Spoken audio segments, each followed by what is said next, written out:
Good morning दोस्तों, एक बार फिर आप सभी का स्वागत है डीएक्सएन कॉफी के साथ एक चर्चा। और मैं उम्मीद करता हूं आप सभी लोगों ने अपने अपने कॉफी के मग अपने पास रख लिए होंगे। अक्सर दोस्तों मेरे पास ये सवाल आता है कि सर कॉफी तो मॉर्निंग और इवनिंग में पी जाती है, तो ये दोपहर में क्या मतलब है। तो मैं बताना चाहूंगा दोस्तों, कॉफी एक ऐसी चीज है, ऐसा एक पेय पदार्थ है जो कभी भी किसी भी वक्त किसी भी समय पिया जा सकता है। इसके लिए कोई टाइम की बाउंडेशन नहीं है। यानी कि खुशी में है भी कॉफी चलेगी, और ज्यादा खुशी में भी कॉफी चलेगी, और अगर आप लेजीनेस है तब भी कॉफी चलेगी, और आप अगर स्पोर्ट्स पर्सन है तब भी कॉफी चलेगी, क्योंकि कॉफी इंस्टेंट खुशी देती है, एनर्जी देती है। तो दोस्तों, आज का हमारा शो भी कुछ इसी तरीके से है। आज के शो में जो हमारे गेस्ट हैं वो किसी परिचय के मोहताज नहीं है। लेकिन इससे पहले कि मैं इस प्रोग्राम के बारे में आपको बताऊं, जो लोग नए व्यूवर्स हैं हमारे फेसबुक पे, यूट्यूब पे, उनको इस प्रोग्राम का एक जो मोटिव है, मेन मकसद है, वो है डिस्कशन एंड सॉल्यूशन। यानी कि हम लोग चर्चा करेंगे। आपके दिमाग में जो सवाल चल रहे हैं, कुछ लोग ऐसे भी होते हैं जो मन में सोचते रहते हैं कि यार ये सवाल मैं पूछूं कि नहीं पूछूं, सामने वाला व्यक्ति मुझसे पता नहीं सोचेगा यार इसको ये भी नहीं पता, उसको इसके बारे में नहीं मालूम है, या शर्माते हैं इसकी ज्यादा, यार मेरी रेपुटेशन का क्या होगा। तो दोस्तों, ये प्रोग्राम उन लोगों के लिए बिल्कुल सही प्लेटफॉर्म है। आज उन कुछ लोगों के दिमाग में जो सवाल आते हैं, उन सवालों को मैं पूछूंगा अपने गेस्ट से, और उन सवालों का जानने का प्रयास करूंगा अपने गेस्ट से। कुछ लोग ऐसे भी हैं जो डायरेक्ट सेलिंग इंडस्ट्री में अभी भी नए नए जुड़े हैं, कुछ लोग ऐसे हैं जो अपना विचार बना रहे हैं, और कुछ लोग ऐसे भी हैं जो एक अतिरिक्त आय के लिए एक बेहतरीन अपॉर्चुनिटी की खोज कर रहे हैं। तो दोस्तों, ये शो उन सभी लोगों के लिए बहुत ही महत्वपूर्ण होने वाला है, और साथ साथ जो लोग डायरेक्ट सेलिंग में जुड़े हुए हैं उनके लिए भी ये शो बहुत ही महत्वपूर्ण होने वाला है, क्योंकि ये शो आपको ना केवल हेल्थ के बारे में जानकारी देता है, साथ साथ आपको वेल्थ के बारे में जानकारी देता है, और आपको अपने जीवन में आगे बढ़ने की प्रेरणा देता है। दोस्तों, वैसे तो मैं जैसे मैंने आपको बताया कि आज हमारे शो में जो गेस्ट हैं किसी भी परिचय के मोहताज नहीं है, फिर भी उनके बारे में छोटा सा एक प्रयास करूंगा आपको बताने का, इससे पहले कि मैं उन्हें मंच पे आमंत्रित करूं। दोस्तों, आज हमारे बीच में हमारे crown ambassador couple doctor Mrs Harjinder Kaur Parwana, doctor JS Parwana मौजूद हैं। दोस्तों, मैं सबसे पहले परिचय देना चाहूंगा मिसेस परवाना के बारे में।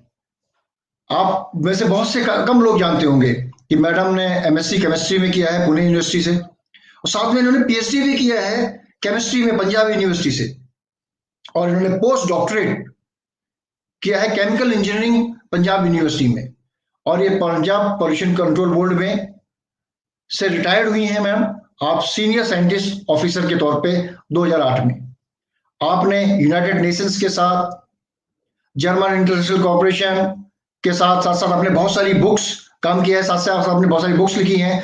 ओवर 65 पब्लिकेशंस में आपने अपने रिसर्च पेपर्स, अब बुक्स अपने पब्लिश हुई हैं आपकी। और आप ओकेजनली, जैसे भी आपको गवर्नमेंट की तरफ से ऑफर मिलता है, गवर्नमेंट की तरफ से आपको असाइनमेंट मिलता है, आप काम करती हैं नेबेट के साथ, क्वालिटी काउंसिल ऑफ इंडिया। सो ये तो मैडम के बारे में छोटा सा परिचय था, क्योंकि अगर मैं बताना चाहूं तो भी मैं एक दिन में मैडम के बारे में पूरी जानकारी, सटीक जानकारी मैं पढ़ के भी नहीं दे सकता। और साथ साथ हमारे साथ इस ब्यूटीफुल कपल के रूप में डॉक्टर परवाना भी हैं। सर, आपने अपना ग्रेजुएट किया था 1974 में from arm forces medical college, Pune, Maharashtra. यानी आपने मेडिकल ऑफिसर के तौर पे अपने सर्विसेज दी हैं 6 साल अपने पंजाब गवर्नमेंट को, पंजाब सिविल मेडिकल सर्विसेज में। सर, आप इमरजेंसी मेडिकल ऑफिसर रहे हैं मिनिस्ट्री ऑफ हेल्थ में, लिविया 4 साल के लिए। 4 साल थे आप सर, आपने आपने सर मेडिकल ऑफिसर की हैसियत से काम किया है गैलेक्सो स्मिथ लाइन में। मैन्युफैक्चरर जो है, जो कि बहुत बड़ा ब्रांड है आपका एनर्जी ड्रिंक्स का, और इन सब चीजों का आपने 4 साल वहां पे भी अपनी सेवाएं दी हैं सर आपने। सर, आपने 3 साल आपने HPSM चैरिटेबल हॉस्पिटल खैतल हरियाणा के अंदर भी आपने अपनी सर्विसेज दी हैं सर। साथ साथ आप प्राइवेट जनरल मेडिकल प्रैक्टिशनर हैं, रहे पिछले 14 सालों से आप काम कर रहे हैं, प्रैक्टिस कर रहे हैं, और साथ साथ प्रैक्टिसिंग कर रहे हैं आप होलिस्टिक मेडिसिन में सिंस 2002 से। साथ साथ आपने सर पीएचडी किया है ऑल्टरनेटिव मेडिसिन में दिसंबर 2006 में, और आपने 2 लोगों को भी गाइड किया है पीएचडी होलिस्टिक मेडिसिन में। आपने लोगों की मदद की उनको पीएचडी बनाने में, डॉक्टरेट बनाने में। आपका बहुत ही महत्वपूर्ण योगदान रहा है सर। इसके साथ साथ सर आपने डिक्सन 2002 में अपनी जर्नी की शुरुआत की, बेसिकली अपनी हेल्थ प्रॉब्लम के साथ, क्योंकि आप डॉक्टर थे, लेकिन आपने डिएक्शन अपनी हेल्थ प्रॉब्लम के को लेके आपने शुरुआत की डिएक्शन की। और साथ साथ आपने, आपको जो हेल्थ में फायदा हुआ तो आपने काम करते करते सितंबर 2017 में आपने क्राउन एम्बेसडर का डिएक्शन का सबसे हाईएस्ट आपने लेवल अचीव किया। आपको कांग्रेचुलेशन सर। और साथ साथ आपका जो ड्रीम है sir, dream big to achieve big. और एक चीज और मैं बोलना चाहूंगा कि आप बिलीव करते हैं वैल्यूज ऑफ पॉजिटिव लिविंग, और इसके साथ साथ आप बिलीव करते हैं sir so must go on. तो दर्शकों को चर्चा करते समय ये सब चीजें मैं आपके बारे में बताऊंगा सर। आप दोनों का इस शो में बहुत बहुत स्वागत है।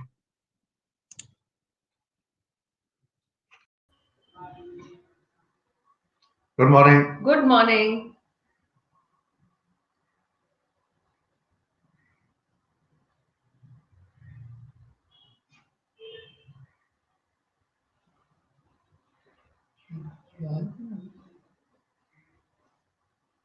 Hello hello.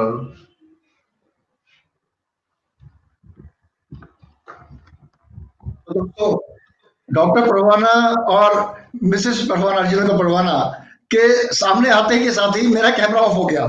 अब शमा परवाना इनका जो तेज है काम करने का, यानी कि मैं टोटल आउट। इसका मतलब आप लोग भी चाहते हैं कि मैं जितनी जल्दी से हो सकूं स्क्रीन से बाहर निकलूं और जल्दी से जल्दी डॉक्टर परवाना को आप सुन सके। आप दोनों का सर, मैडम, बहुत बहुत स्वागत है।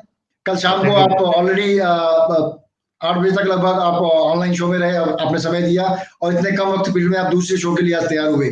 रियली इस जज्बे को मैं तहे दिल से शुक्रिया अदा करता हूं हमारे सभी डीएक्सन मेंबर्स की तरफ से, सभी ओवरसीज व्यूअर्स की तरफ से।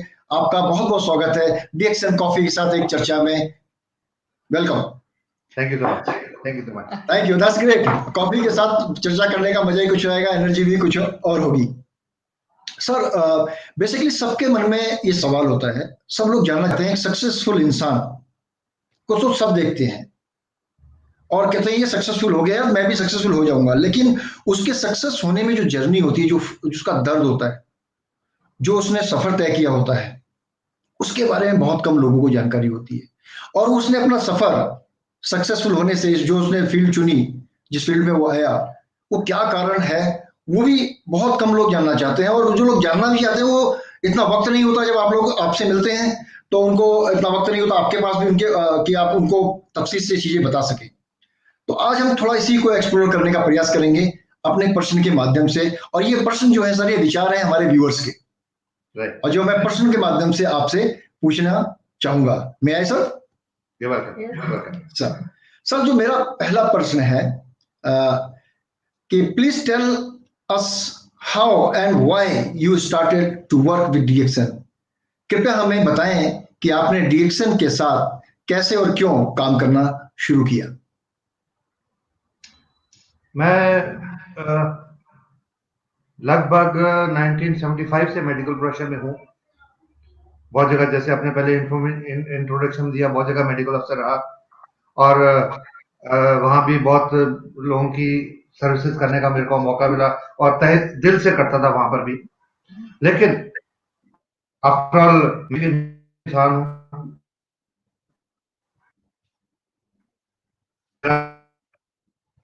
अभी मेरा हेल्थ है। क्यों मैं ये चीज इसलिए बता रहा हूँ, मेरे को हेल्थ प्रॉब्लम हुई थी, डिटेल में बताता हूँ। अभी कई बार मेरे को लोग बोलते हैं, पूछते हैं, जब मैं बताता हूँ कि मेरे को हेल्थ प्रॉब्लम हो गई थी, तो लोग पूछते हैं कि आपको हेल्थ प्रॉब्लम, आप तो डॉक्टर हैं।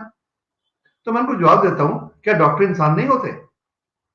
उनका भी वही बॉडी स्ट्रक्चर होता है, उनके बॉडी में भी वही सेल्स होती हैं, उसी तरह से काम करती हैं। तो इट सो हैपन कि मिड 90s में, कह लो 1995 96 में, मेरे को थोड़ी जॉइंट पेन होनी शुरू हो गई। कोई फैमिली हिस्ट्री नहीं थी कि पहले से बंदा सोचे कि मेरे को होना जाए, कोई फैमिली हिस्ट्री नहीं थी, but it happened. It's an auto immune disease, it happened. तो उसके लिए मैंने शुरू में जो दर्द होती, वैसे तो मेरी टॉलरेंस बहुत ज्यादा है, तो परवाह, लेकिन जब कभी ज्यादा दर्द होती थी तो कोई पेन किलर खा लेता था। बट बीइंग ए डॉक्टर, मुझे पता था वो सोल्यूशन नहीं है। और जब सारे टेस्ट करवाए तो टेस्ट कराने से पता लगा कि एक बीमारी जिसका नाम है रूमेटॉइड आर्थराइटिस, वो हुई। It is an auto immune disease, और उसका अंग्रेजी दवाई में दुनिया भर में कोई इलाज नहीं है। अब ये सोच के जब इलाज नहीं है तो मैं दवाइयां खा कब तक खाता रहूंगा। तो मैंने कुछ लोगों से कंसल्ट करना शुरू किया।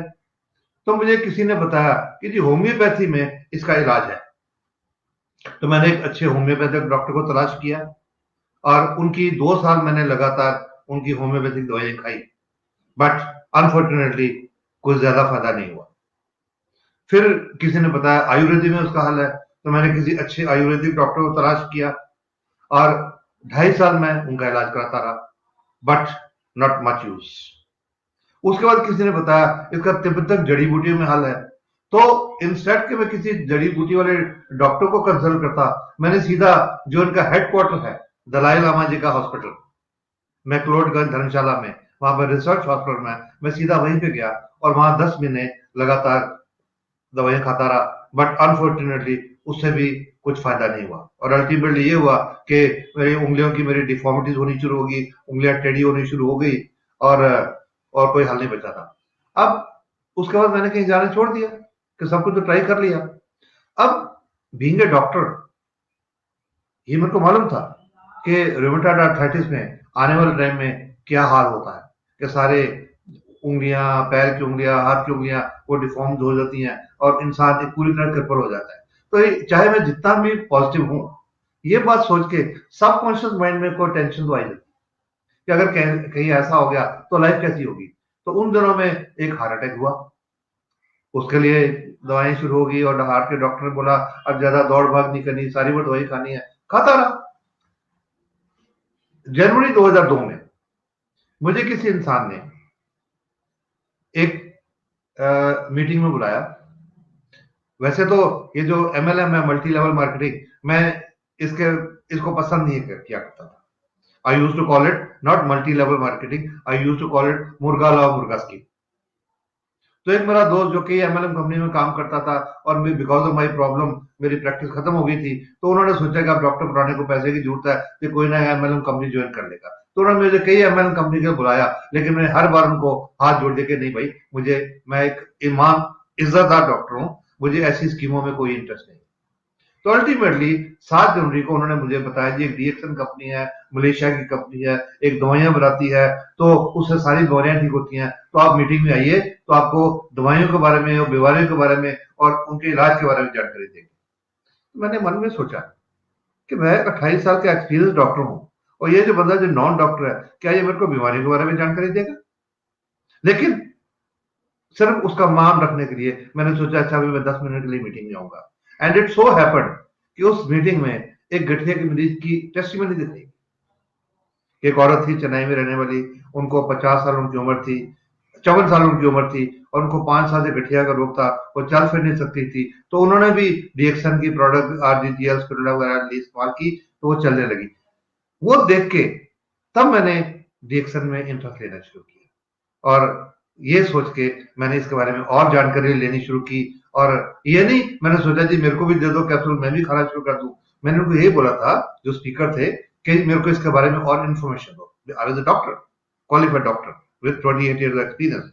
तो मैंने उनको बोला मेरे को इन्फॉर्मेशन दो। उन्होंने इन्फॉर्मेशन दी, वेबसाइट दी, और 8-10 दिन मैं सर स्टडी करता रहा।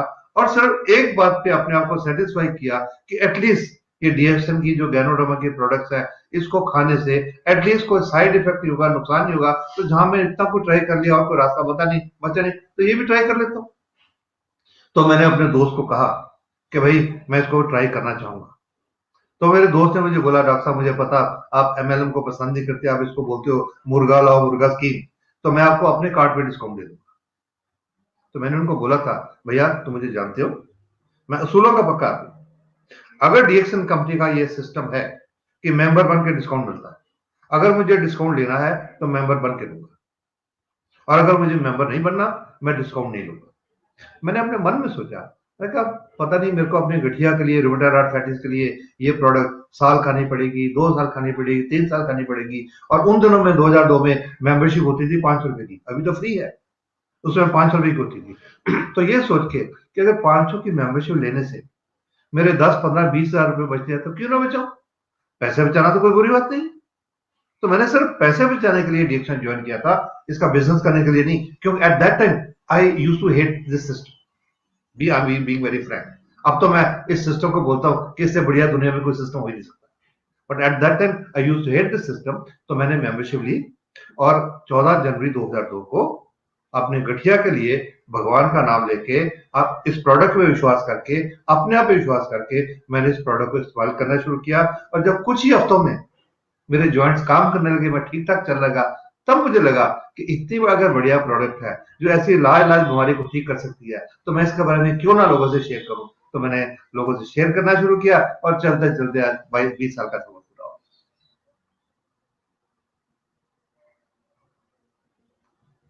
आवाज नहीं आ रही? मैं उम्मीद करता हूं कि हमारे दर्शकों को आज डॉक्टर परवाना के बारे में, जो लोग नए जुड़े हैं, जो यूट्यूब पे हैं, फेसबुक पे हैं और पूरे वर्ल्ड वाइड देख रहे हैं, उन्हें पता चल गया होगा कि बीइंग एमबीबीएस डॉक्टर, डॉक्टर परवाना एक ऐसे रोग से ग्रसित हो गए थे जिनके फैमिली में कहीं था भी नहीं। और एक पढ़े लिखे इंसान और वेल एजुकेटेड इंसान, एक बेहतरीन डॉक्टर होने के बावजूद भी उसका कोई इलाज नहीं था। और उन्होंने फिर सर्च करना शुरू किया, जैसे कि अपनी जर्नी में बताया। बहुत सारे लोग ऐसे होंगे, व्यूअर्स होंगे, जो अच्छी हेल्थ की ख्वाहिश रख रहे होंगे। अब देखिए, डॉक्टर परवाना हेल्थ के कारण इस व्यवसाय में आए। अब इस व्यवसाय में आए हेल्थ के कारण। अब मैं जनरली डॉक्टर परवाना, ये कहा जाता है ना कि आप ही अक्सर कहते हैं, और मैंने कई बार आपको सुना भी है और कई लोगों से सुना भी है, हर जगह लिखा भी देखा है मैंने, कि भोजन ही आपकी दवा है। यानी कि और भोजन दवा कैसे है, इसके बारे में समझ में नहीं आता बिल्कुल भी। यानी बहुत सारे लोग समझ नहीं पाते, भोजन दवा है तो मैं तो दाल चावल रोटी रोज खा रहा हूँ, राइट। तो मैं तो कह रहा हूँ मैं बीमार क्यों हो रहा हूँ, राइट। तो मेरा जो अगला प्रश्न है डॉक्टर, आपसे इसी के ऊपर ही है। Can you please explain why food is the best medicine? क्या आप समझा सकते हैं कि भोजन सबसे बेहतरीन दवा क्यों है? ये जानना बहुत जरूरी है हमारे लिए सब। राइट। ये बताने से पहले मैं आप लोगों को यह बताना चाहूंगा कि जब एमबीबीएस कर रहा था, जब मेडिकल कॉलेज में पढ़ते थे, तो हमको सिर्फ दवाइयों के बारे में सिखाया जाता था। और फादर ऑफ मॉडर्न मेडिसिन, जिनका नाम है Hippocrates, father of modern medicine, उन्होंने आज से नियरली 2500 साल पहले, 2500 साल पहले, दो ही was a father of modern medicine, पर उन्होंने 2500 साल पहले कहा था, let food be thy medicine, कि खुराक को ही अपनी दवाई बनाओ। मैं उसमें हैरान होता था। ये मैं बात कर रहा हूँ 1969, 70 से 74 तक की, जब मैं पढ़ता था, कि वो बोल तो रहे हैं let food be your medicine, लेकिन हमको पढ़ा सकते दवाई के बारे में रहे हैं, फूड के बारे में कोई नहीं बता रहे। उस समय समझ नहीं आई। अब समझ इस बात की मेरे को आई जब डीएक्शन में आया। अब कैसे समझ आई? अब जब मेरे को प्रॉब्लम हुई और मैं 28 साल एलोपैथी की प्रैक्टिस करता रहा, तो उसमें क्या था कि अगर कोई पेशेंट आया जिसको हाई ब्लड प्रेशर है, उसको दवाई देते हैं एक किस्म की, ब्लड प्रेशर को कम करने के लिए। कोई दूसरा पेशेंट है, उसका ब्लड प्रेशर कम है, उसको अलग किस्म की दवाई देते हैं ब्लड प्रेशर को बढ़ाने के लिए। एक कोई पेशेंट है, उसको थायराइड की प्रॉब्लम है, थायराइड कम काम करता है, उसकी एक अलग दवाई है। एक दूसरा पेशेंट, उसका थायराइड नॉर्मल से ज्यादा काम करता है, उसकी अलग दवाई है। तो हर चीज की अलग अलग दवाई, लेकिन उसके बावजूद सारी उम्र लोग दवाइयां खाते रहते हैं, पर बीमारी किसी की कभी ठीक नहीं होती। रादर इंस्टेड ठीक ना होने के बजाय लोग सारी उम्र दवाइयां खाते हैं, लेकिन उससे उनके साइड इफेक्ट से साल 2 साल के बाद 4-6 बीमारियां और शुरू हो जाती हैं। अब फूड का क्या रोल है? आज पहली बात तो, आज हम जो खुराक खा रहे हैं, जैसे आपने कहा कि हम रोज वो सब्जियां खाते हो, फल खाते हो, क्या हमको आज प्योर सब्जियां फल मिलती हैं? उनमें तो क्या मिला हुआ है? फर्टिलाइजर है, पेस्टिसाइड है और इंजेक्शन लगे हुए हैं, वो खा रहे हैं ना, वो तो नहीं मिल रही। अगर हमको प्योर फूड मिले, प्योर ऑर्गेनिक फूड मिले, तो शायद हमको बीमारियां कम आए। अब मेरे से ये भी सवाल पूछा जाता है, डॉक्टर प्रणा, आप हर एक को वही दवाई दे रहे हो, एक ही दवाई से सारी बीमारियां कैसे ठीक हो सकती हैं? तो मैं उनको यही जवाब दिया करता हूं, भाई एक दवाई से सारी बीमारियां ठीक नहीं हो सकती, लेकिन एक खुराक, एक फूड, वो पूरे बॉडी की सेल्स की पालन पोषण कर सकती है। जितने हमारे बॉडी की सेल्स हैं उनका न्यूट्रिशन, उनका पालन पोषण कर सकती है। तो जब सेल को प्रॉपर न्यूट्रिशन मिलेगी, प्रॉपर पालन पोषण मिलेगा, तो सेल हमारी नॉर्मल काम करेंगी, उनका इलेक्ट्रिकल केमिकल फंक्शन ठीक चलता रहेगा, तो बीमारियां नहीं आएंगी। तो that's why if one gets a good food, proper food, organic food, तो सेल ठीक काम करेंगी और बीमारी रहेंगे। एंड इवन प्रॉपर फूड खाने से, ऑर्गेनिक फूड खाने से one can prevent many disease. That's why food is the best medicine. Instead के पहले हम वो टॉक्सिन्स वाली, केमिकल्स वाली खुराक खाएं, बीमारियां अंदर आए, और जब बीमारियां हैं तो हम दवाइयां खानी शुरू कर दें। वाई? पहले से हम अच्छी खुराक क्यों ना खाएं, ताकि वो बीमारी आए है ना, because prevention is better than cure. So that's why food is the best medicine for our body.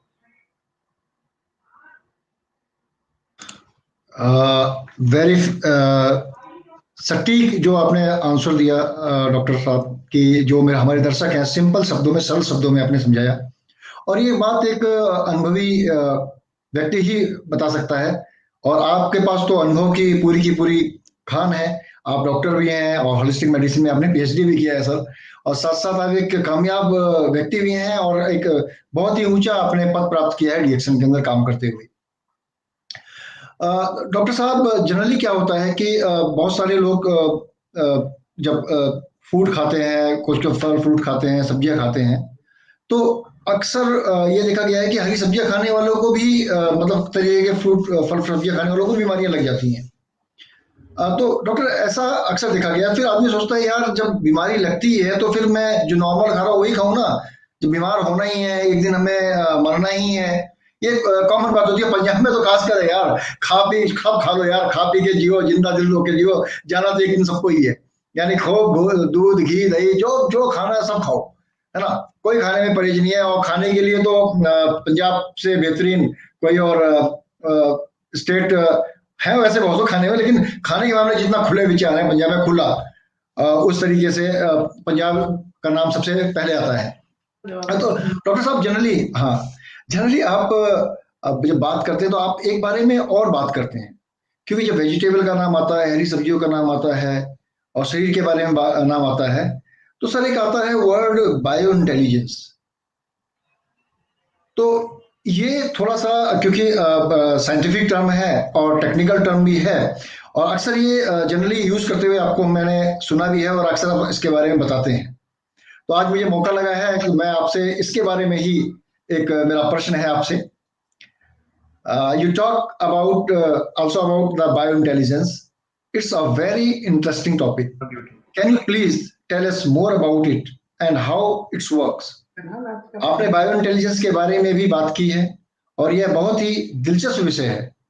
क्या आप इसके बारे में हमें और बता सकते हैं और ये कैसे काम करता है? स्पेशली आप कोविड-19 की सिचुएशन में अगर देखा जाए तो लोग आज की डेट में बैक टू बेसिक आ गए हैं। यानी घर के खाने को प्रेफर कर रहे हैं, खुद कुक करना प्रेफर कर रहे हैं और चूजी हो गए हैं कि हमें सारी फल फ्रूट सब्जियां हमें कौन कौन से खाने चाहिए जो हम छोड़ देते थे, स्वाद के हिसाब से खाते थे।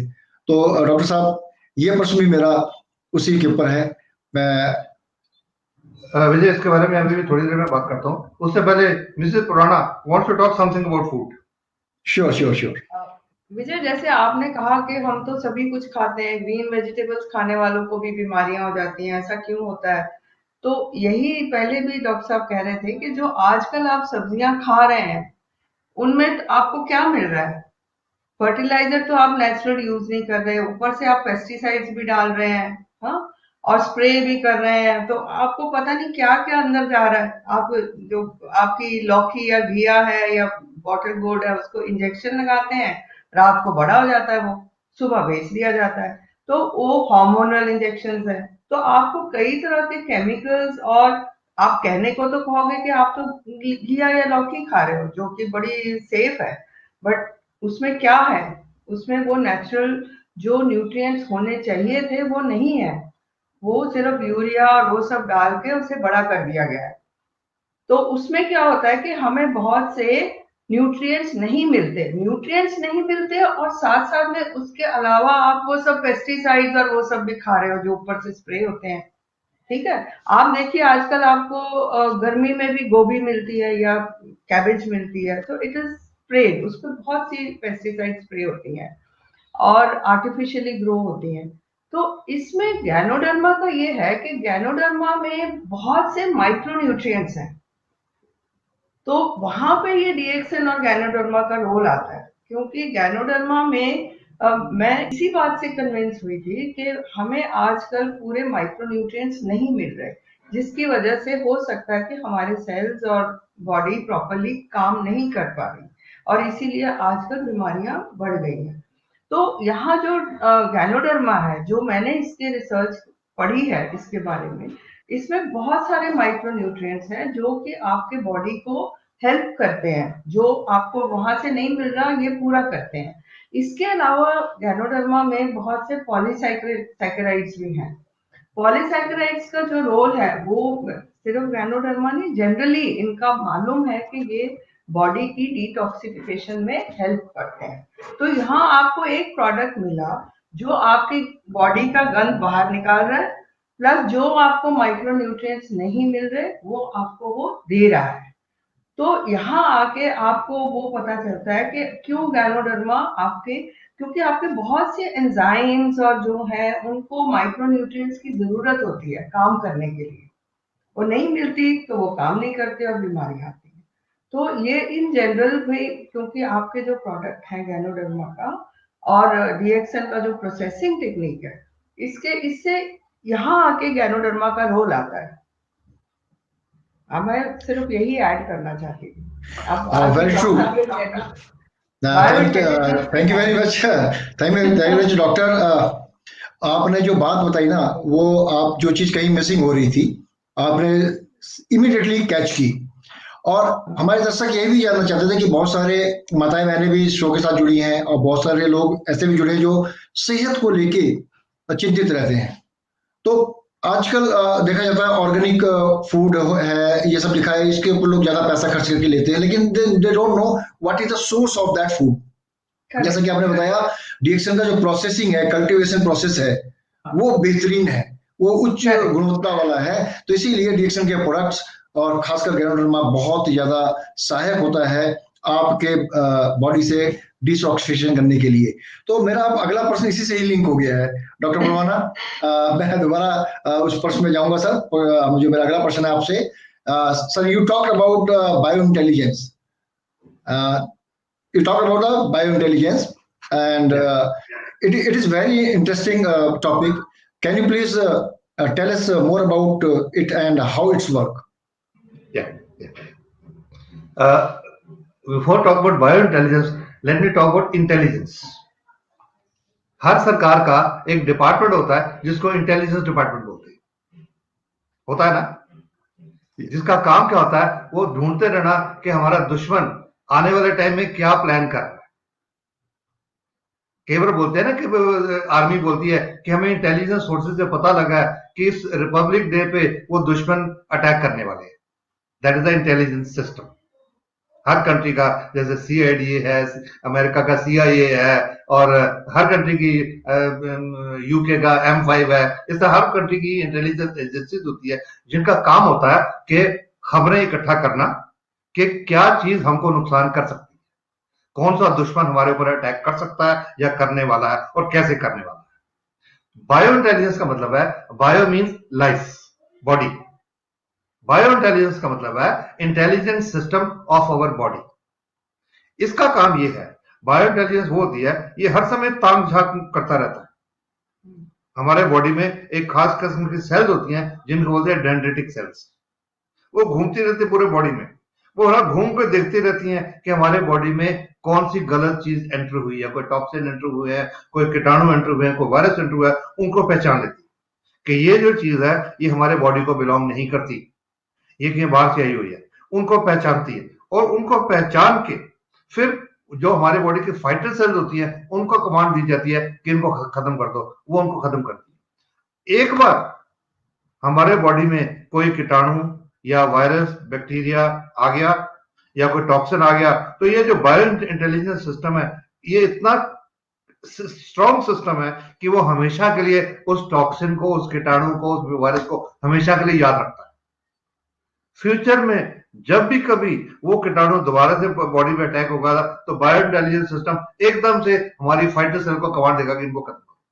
तो बायो इंटेलिजेंस सिस्टम होता है कि हमारे शरीर में जो नुकसान करने वाली चीजें हैं उनको पहचानना, और पहचान के उनको जो fighter cell, there certain types of cell which are called T lymphocyte and macrophages, उनको कमांड दी जाती है कि अभी ये जो दुश्मन है बाहर से आया, आपने इसके ऊपर कार्रवाई करनी है। तो वो जो मैक्रोफेजेस है वो उनको फिर उन टॉक्सिन को या बैक्टीरिया को उनको डिस्ट्रॉय करती है, उनको खत्म करती है। ये उसका काम है, बायो इंटेलिजेंस सिस्टम का ये काम है कि हमारे शरीर की सुरक्षा प्रणाली।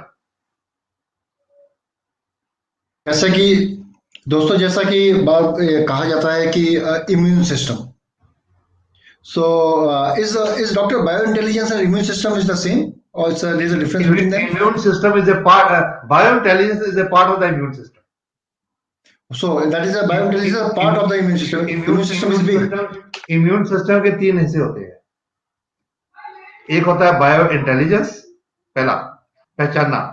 दूसरा होता है फैगोसाइटोसिस, कि वो जो कीटाणु है, जब बैक्टीरिया, उसको खा जाना, खत्म करना। और तीसरा था कीमोटेक्सिस, उसको केमिकली ब्रेक डाउन करके हार्मलेस केमिकल में कन्वर्ट करना और फिर बॉडी से निकालना। So bio intelligence is a part of the immune system. ये तीनों मिलकर इम्यून सिस्टम बनाते हैं, जो हमारे शरीर का एक नेचुरल डॉक्टर है। हर बॉडी के अंदर भगवान ने, प्रकृति ने एक डॉक्टर बिठाया हुआ है, पर्सनल डॉक्टर। जैसे हर फैमिली का एक फैमिली डॉक्टर होता है, जब किसी फैमिली में कोई प्रॉब्लम होती है तो फैमिली डॉक्टर के पास जाता है। फैमिली डॉक्टर को पता है किस फैमिली में क्या क्या प्रॉब्लम चल रही है, तो उसको पूरी हिस्ट्री पता, तो उसके लिए इलाज करना आसान होता है। इस तरह नेचर ने हर इंसान के अंदर उसका एक पर्सनल डॉक्टर बिठाया हुआ है। उस डॉक्टर का नाम है इम्यून सिस्टम। और इम्यून सिस्टम के आगे तीन हिस्से हैं। जैसे जो डॉक्टर का क्लिनिक है, उसमें डॉक्टर है, उसका कंपाउंडर है, उसकी नर्सेज है। इस तरह इम्यून सिस्टम के तीन हिस्से हैं, bio intelligence, chemotaxis and phagocytosis and chemotaxis. That's great, doctor, बहुत ही बेहतरीन और इंफॉर्मेशन आपने दी है। बहुत सारे मेरे जो दर्शक हैं उनको समझ में आ गया होगा कि immune system is the whole, it's a whole, that is आपका एक इंटेलिजेंस का एक ब्यूरो का चीफ है, हेड है, पूरा का अपने आप डिपार्टमेंट है।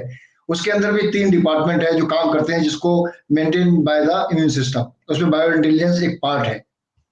डॉक्टर साहब, आप एक जनरल अपनी प्रेजेंटेशन में एक मशीन दिखाते थे, मशीन दिखाते थे कि आदमी उसके अंदर वो मशीन खाना खाती है, और खाना खाने के बाद गले के बाद मुंह तक तो स्वाद आता है, लेकिन गले के नीचे क्या होता है, वो क्या बायो इंटेलिजेंस देखता है या इम्यून सिस्टम देखता है? नहीं, वो तो बॉडी का डाइजेस्टिव सिस्टम, रेस्पिरेटरी सिस्टम, तो सिस्टम ऑफ द बॉडी, कि अगर हम खाना, अपने बॉडी को न्यूट्रिशन देते हैं, खाना अंदर कैसे जाता है, उसके अंदर क्या क्या प्रोसेस होती है। तो वो जो खाना हमने एक, मान लो हमने एक रोटी खाई, चपाती खाई, वो चपाती तो सीधी ब्लड में नहीं जा सकती ना, वो चपाती सीधी सेल के अंदर नहीं जा सकती ना। तो जब हम खाना खाते हैं तो उसके अंदर मुंह से कुछ जूसेस उसमें मिलने शुरू होते हैं, कुछ मुंह में जूस थूक के द्वारा। इसलिए कई बार हम जब छोटी क्लासेस में पढ़ा करते थे तो हमको टीचर समझाया करती थी कि खाना जब भी खाना है उसको कम से कम 32 बार चबाना चाहिए। उसका कारण क्या था, जब उसको खाने को हम 32 बार चबाते हैं तो हमारी जो सलाइवरी ग्लैंड है, थूक की ग्लैंड होती है, उनमें से थूक निकलता है। तो वो थूक उस खाने में मिलके उसमें कुछ एंजाइम्स होते हैं, तो उस खाने को डाइजेशन मुंह में से स्टार्ट हो जाती है। तो वहां से स्टार्ट होके फिर वो पेट में जाता है, पेट में फिर कई जूसेस मिलते हैं, तो उसकी फर्दर डाइजेशन होती है, उसका इन अंतरियों से होके, और जब तक आंतों में से वो आगे जाता है, वो जो चपाती है वो एक लिक्विड में कन्वर्ट हो चुकी होती है, और वो लिक्विड लिवर में जाता है। फिर उस लिक्विड में से लिवर फिर विटामिन अलग करता है, प्रोटीन अलग करता है, फैट्स अलग करता है, और उनको अलग अलग जगह पे दे देता है। That's great. तो दोस्तों, जो हमारे दर्शक हैं उनको समझ में आ गया होगा कि मैंने ये डॉक्टर साहब से ज्यादा इन्फॉर्मेशन मैं निकालने की कोशिश कर रहा हूं, जिससे कि आप सभी लोगों को फायदा हो। और आप इस वीडियो को हमारे फेसबुक चैनल को, यूट्यूब चैनल पे भी इसका लाइव टेलीकास्ट, उसको लाइक करें, सब्सक्राइब करें, और इस वीडियोस को जितना ज्यादा हो सके आप अपने मित्रों में शेयर करें। आज ये प्रोग्राम चल रहा है लाइव, ये मौका बार बार नहीं मिलता, क्योंकि बहुत ही व्यस्त हैं आप दोनों, मुझे पता है इसके बारे में। और मैं आगे बढ़ता हूं, ज्यादा वक्त न लेते हुए आपका। मैडम, जनरली आप एक बेहतरीन पत्नी भी हैं और साथ साथ एक बेहतरीन आप माँ भी हैं और ग्रैंड मदर भी हैं। तो जब ग्रैनी की पॉइंट ऑफ व्यू से जब देखा जाए तो ग्रैनी को सब कुछ पता होता है कि उसको बच्चों को कैसे पालना है, परिवार को कैसे पालना है और अपने परिवार के दूसरे सदस्यों को कैसे पालना है, और कई सलाह उनके दिमाग में होती हैं और कई बातें उनके दिमाग में होती हैं। तो मेरा जो प्रश्न है मैडम, ये आपसे है, as per your opinion, which DXN products you would like to advise for children and women? आपकी राय के अनुसार कौन से DXN उत्पाद बच्चों और महिलाओं के लिए सबसे ज्यादा उपयुक्त हैं? देखिए, DXN प्रोडक्ट्स तो सभी यूजफुल है, पहली बात। हाँ, क्योंकि या तो उनमें गैनोडर्म है जो हम कह चुके हैं कि बहुत अच्छा है, और जो DXN की कल्टीवेशन टेक्निक्स हैं सभी प्रोडक्ट्स की, सभी ग्रीन है, ऑर्गेनिक है, और processing methods are very good. तो बात यह है कि सभी सभी प्रोडक्ट्स अच्छे हैं, पर ऐसा होता है जैसे कि अब मेरे घर में ही ले लो, 2 ग्रैंडसन्स हैं। अब एक तो खाता है लिमनोजी, उसे लिमनोजी बहुत पसंद है, हाँ, और कोकोजी बहुत पसंद है। दूसरा खाता है वो 8-10 स्पिरुलिना के कैप्सूल निकाल के खा लेता है, पर वो लिमनोजी। और तो मेरा कहने का मतलब है कि प्रोडक्ट सभी यूजफुल है, पर अपने टेस्ट के हिसाब से आप कुछ किसी को भी अपना सकते हैं। आप मतलब आप चाहे तो कॉफी टी, RGGL में तो 100% गैनोडर्मा है, वो तो ठीक है, वो तो आप ले ही सकते हैं। पर अगर आपको किसी किसी को कैप्सूल के नाम से वो होता है कि हमें ये कैप्सूल खाने पड़ेंगे, जो दवाई की फीलिंग आती है, तो there are so many products. अब बाकी consumer products, soaps, oil is so good, moisturizer आजकल विंटर्स हैं, दे सो गुड। हाँ, और जनरली जिनकी स्किन बहुत ड्राई होती है, हम ऑयल और मॉइस्चराइजर को मिक्स करके भी यूज कर लेते हैं। तो मेरा कहने का मतलब कि प्रोडक्ट्स तो सभी अच्छी हैं। पर्सनली मैं खाती हूँ RGGL, स्पिरुलिना और कॉफी टी, ये तो पीते ही हैं हम लोग। तो मेरा मतलब कि जो बच्चों को पसंद आए, मैं जैसे बताया कि एक तो लिमनोजी और कोकोजी पे उसका पूरा जोर रहता है, तो हम कहते हैं ठीक है भाई, हाँ, जबरदस्ती करने की भी जरूरत नहीं है। और दूसरा कैप्सूल निकालता है, ऐसे ऐसे गिनता भी नहीं है और खा लेता है, तो ठीक है, वो भी ठीक है। तो प्रोडक्ट सभी यूजफुल हैं, because they are full of micronutrients, vitamins, proteins. हाँ, चाहे स्पिरुलिना है, चाहे RGGL है, और चाहे बाकी के प्रोडक्ट्स हैं। तो आपको बहुत ज्यादा बच्चों के साथ जबरदस्ती करने की जरूरत नहीं है। ठीक है, उसे लिमनोजी पसंद है या कॉफी पसंद है या कोकोजी पसंद है, तो ठीक है, उसे वो लेने दीजिए। दूसरे को वो नहीं पसंद, वो लिमनोजी, दूसरा वाला लिमनोजी नहीं पीता, कोई बात नहीं, पर वो कैप्सूल के ऐसे निकाल के हाथ में 8-10 ऐसे खा लेता है, तो वो भी ठीक है। तो प्रोडक्ट सभी अच्छे हैं, और हमें कुछ बच्चों के ऊपर जबरदस्ती वो करने की जरूरत नहीं है कि तुमने ये कोकोजी ही पीनी है। अच्छा, जो पसंद है उसे वो लेने दीजिए, बहुत रेंज है। हम अपने पास कॉफी की कितनी रेंज है, टी की कितनी रेंज है, कोल्ड ड्रिंक्स की लिमनोजी इज वेरी गुड, बच्चों को मोस्टली बहुत पसंद आती है, और कोकोजी भी है। तो मेरे प्रोडक्ट सभी यूजफुल है। चाहे लेडीज हैं, लेडीज को देखिए आजकल mostly in India anaemia and micronutrients lacking, calcium की कमी, विटामिन डी की कमी, सो आयरन की कमी, all these, most of the Indian ladies face these problems. तो in that case I think कि उनको तो DXN के प्रोडक्ट्स रूटीन में, चाहे वो बीमार हैं या नहीं है, उनको तो इनकी जरूरत है टू रिमेन हेल्दी।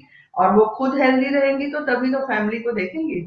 अगर वो lady of the house is not okay, वो फैमिली को भी नहीं देख पाती। तो सबसे पहले तो लेडी को खुद ही लेना चाहिए, क्योंकि अगर वो ठीक रहेगी तो बाकियों की भी देखभाल कर सकेगी। तो मेरे हिसाब से तो DXN के सभी प्रोडक्ट्स अच्छे हैं। आपको जैसे पसंद आए तो उस हिसाब से लीजिए। हाँ, अगर कोई प्रॉब्लम है, देन अ पर्टिकुलर डोज और something, then you can consult doctor परवाना और समथिंग।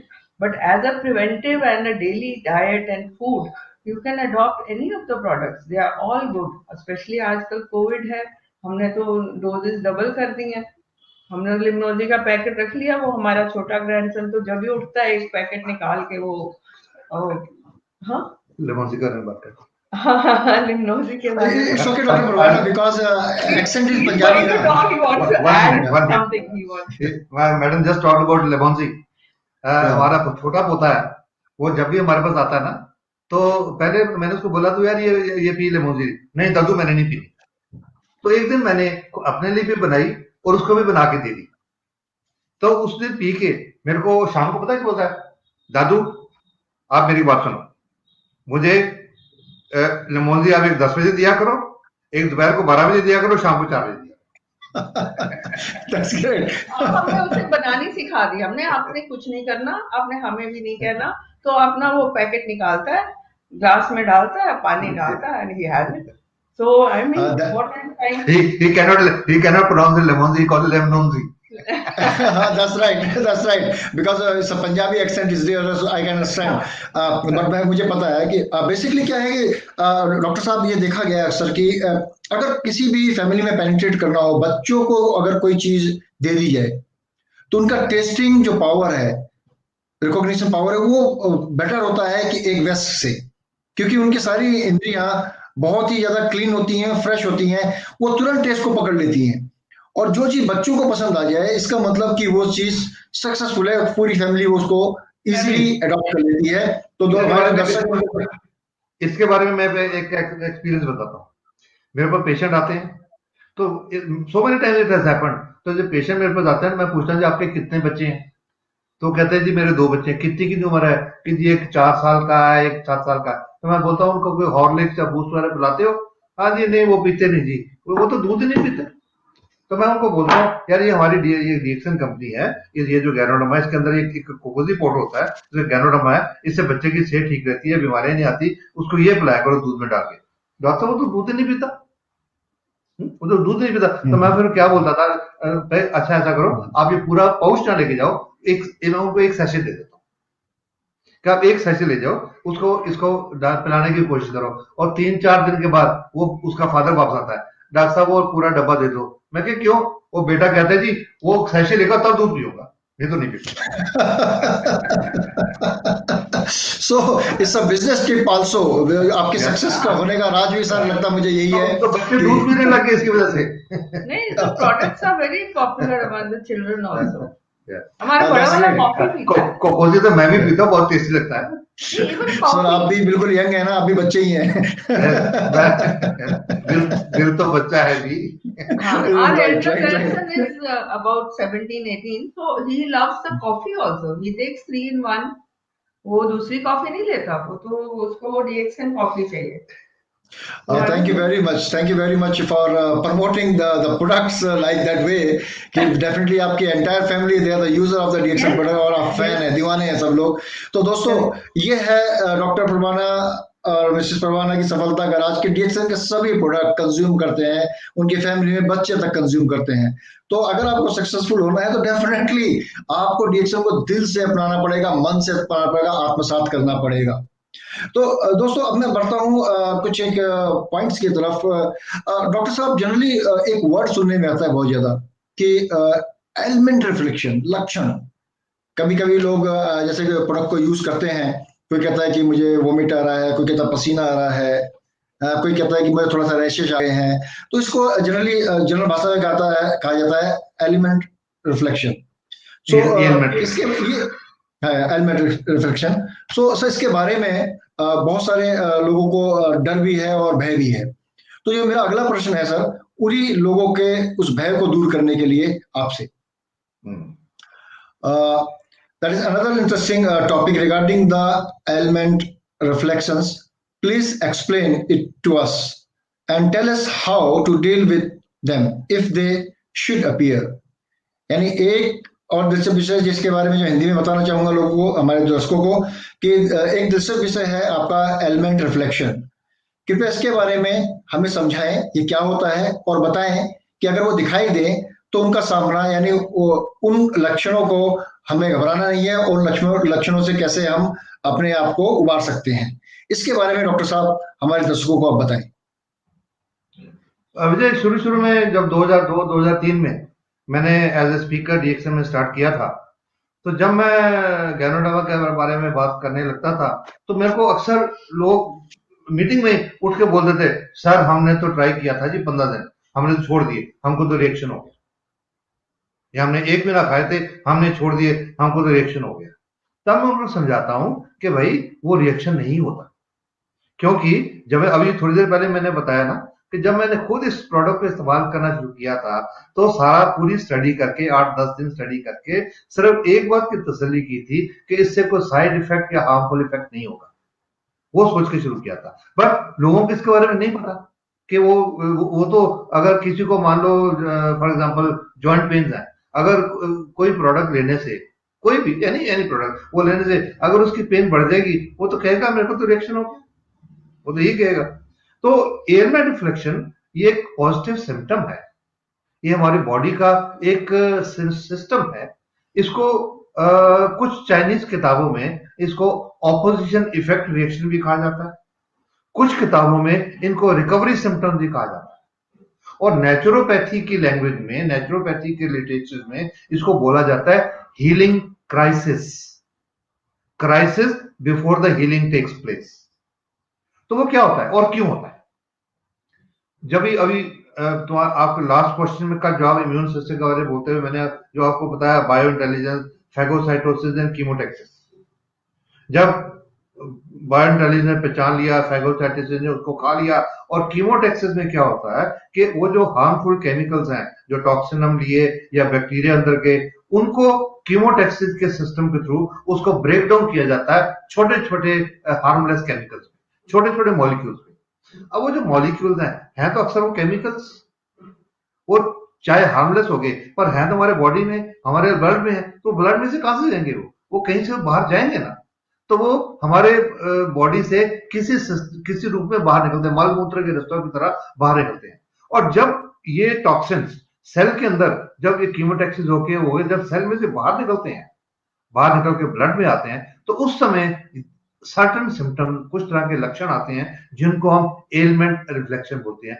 एलिमेंट रिफ्लेक्शन मींस जो बीमारी है उसका कुछ रिफ्लेक्शन, किसी रूप में वो बीमारी बाहर आती है। अगर बहुत सारे लोग हैं होम्योपैथिक दवाइयां लेते हैं, तो होम्योपैथी वाले डॉक्टर बोलते हैं कि आप जब ये लेना पड़ोगे, शुरू करोगे, एक बार आपकी बीमारी बढ़ेगी। तो रिएक्शन के बारे में भी जब गैनोडर्मा के प्रोडक्ट होते हैं तब लोग भी कहते हैं जी इससे क्या बीमारी बढ़ेगी? अब मेरे को तो पहले ही मेरे गुर्दे खराब है, क्या वो और ज्यादा खराब हो जाएंगे?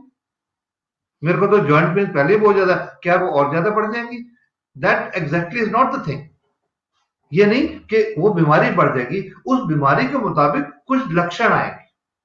मैं एग्जांपल बताता हूँ थोड़े में कि वो जब वो हार्मलेस केमिकल, जो बड़े टॉक्सिन्स हैं, जो हार्मफुल केमिकल्स हैं, when they broken down into smaller molecules, तो वो जब सेल में से बाहर निकलते हैं तो उस समय वो सिम्टम आते हैं जिनको बोलते हैं एलिमेंट रिफ्लेक्शन, और उसके बाद वो ब्लड में आ जाते हैं। अब लोग ये भी सुनने वाले, देखने वाले ये भी सोचे होंगे कि अगर वो हार्मफुल अगर वो केमिकल्स हैं सेल में से निकल के ब्लड में आगे रहे तो हमारे फिर बॉडी में, तो बॉडी में नुकसान पहुंचा सकते हैं। अब वो जो केमिकल्स हैं वो बॉडी में सेल में से निकल के ब्लड में आ गए, अब हमारे बॉडी में से बाहर कैसे निकलेंगे? वो ब्लड के थ्रू वो पहुंचेंगे किडनी तक या लिवर तक, फिर लिवर उसके अंदर कुछ क्रियाएं करेगा, मेटाबॉलिज्म बोलते हैं उसको, वो करेगा, या किडनी में जाकर उसके ऊपर कुछ क्रियाएं होंगी, तो फिर लिवर के थ्रू होके, वो इंटेस्टाइन के थ्रू होके, तो जो हमारे नेचुरल मल मूत्र के रास्ते हैं वो सारे टॉक्सिन उस रास्ते से बाहर निकलते हैं।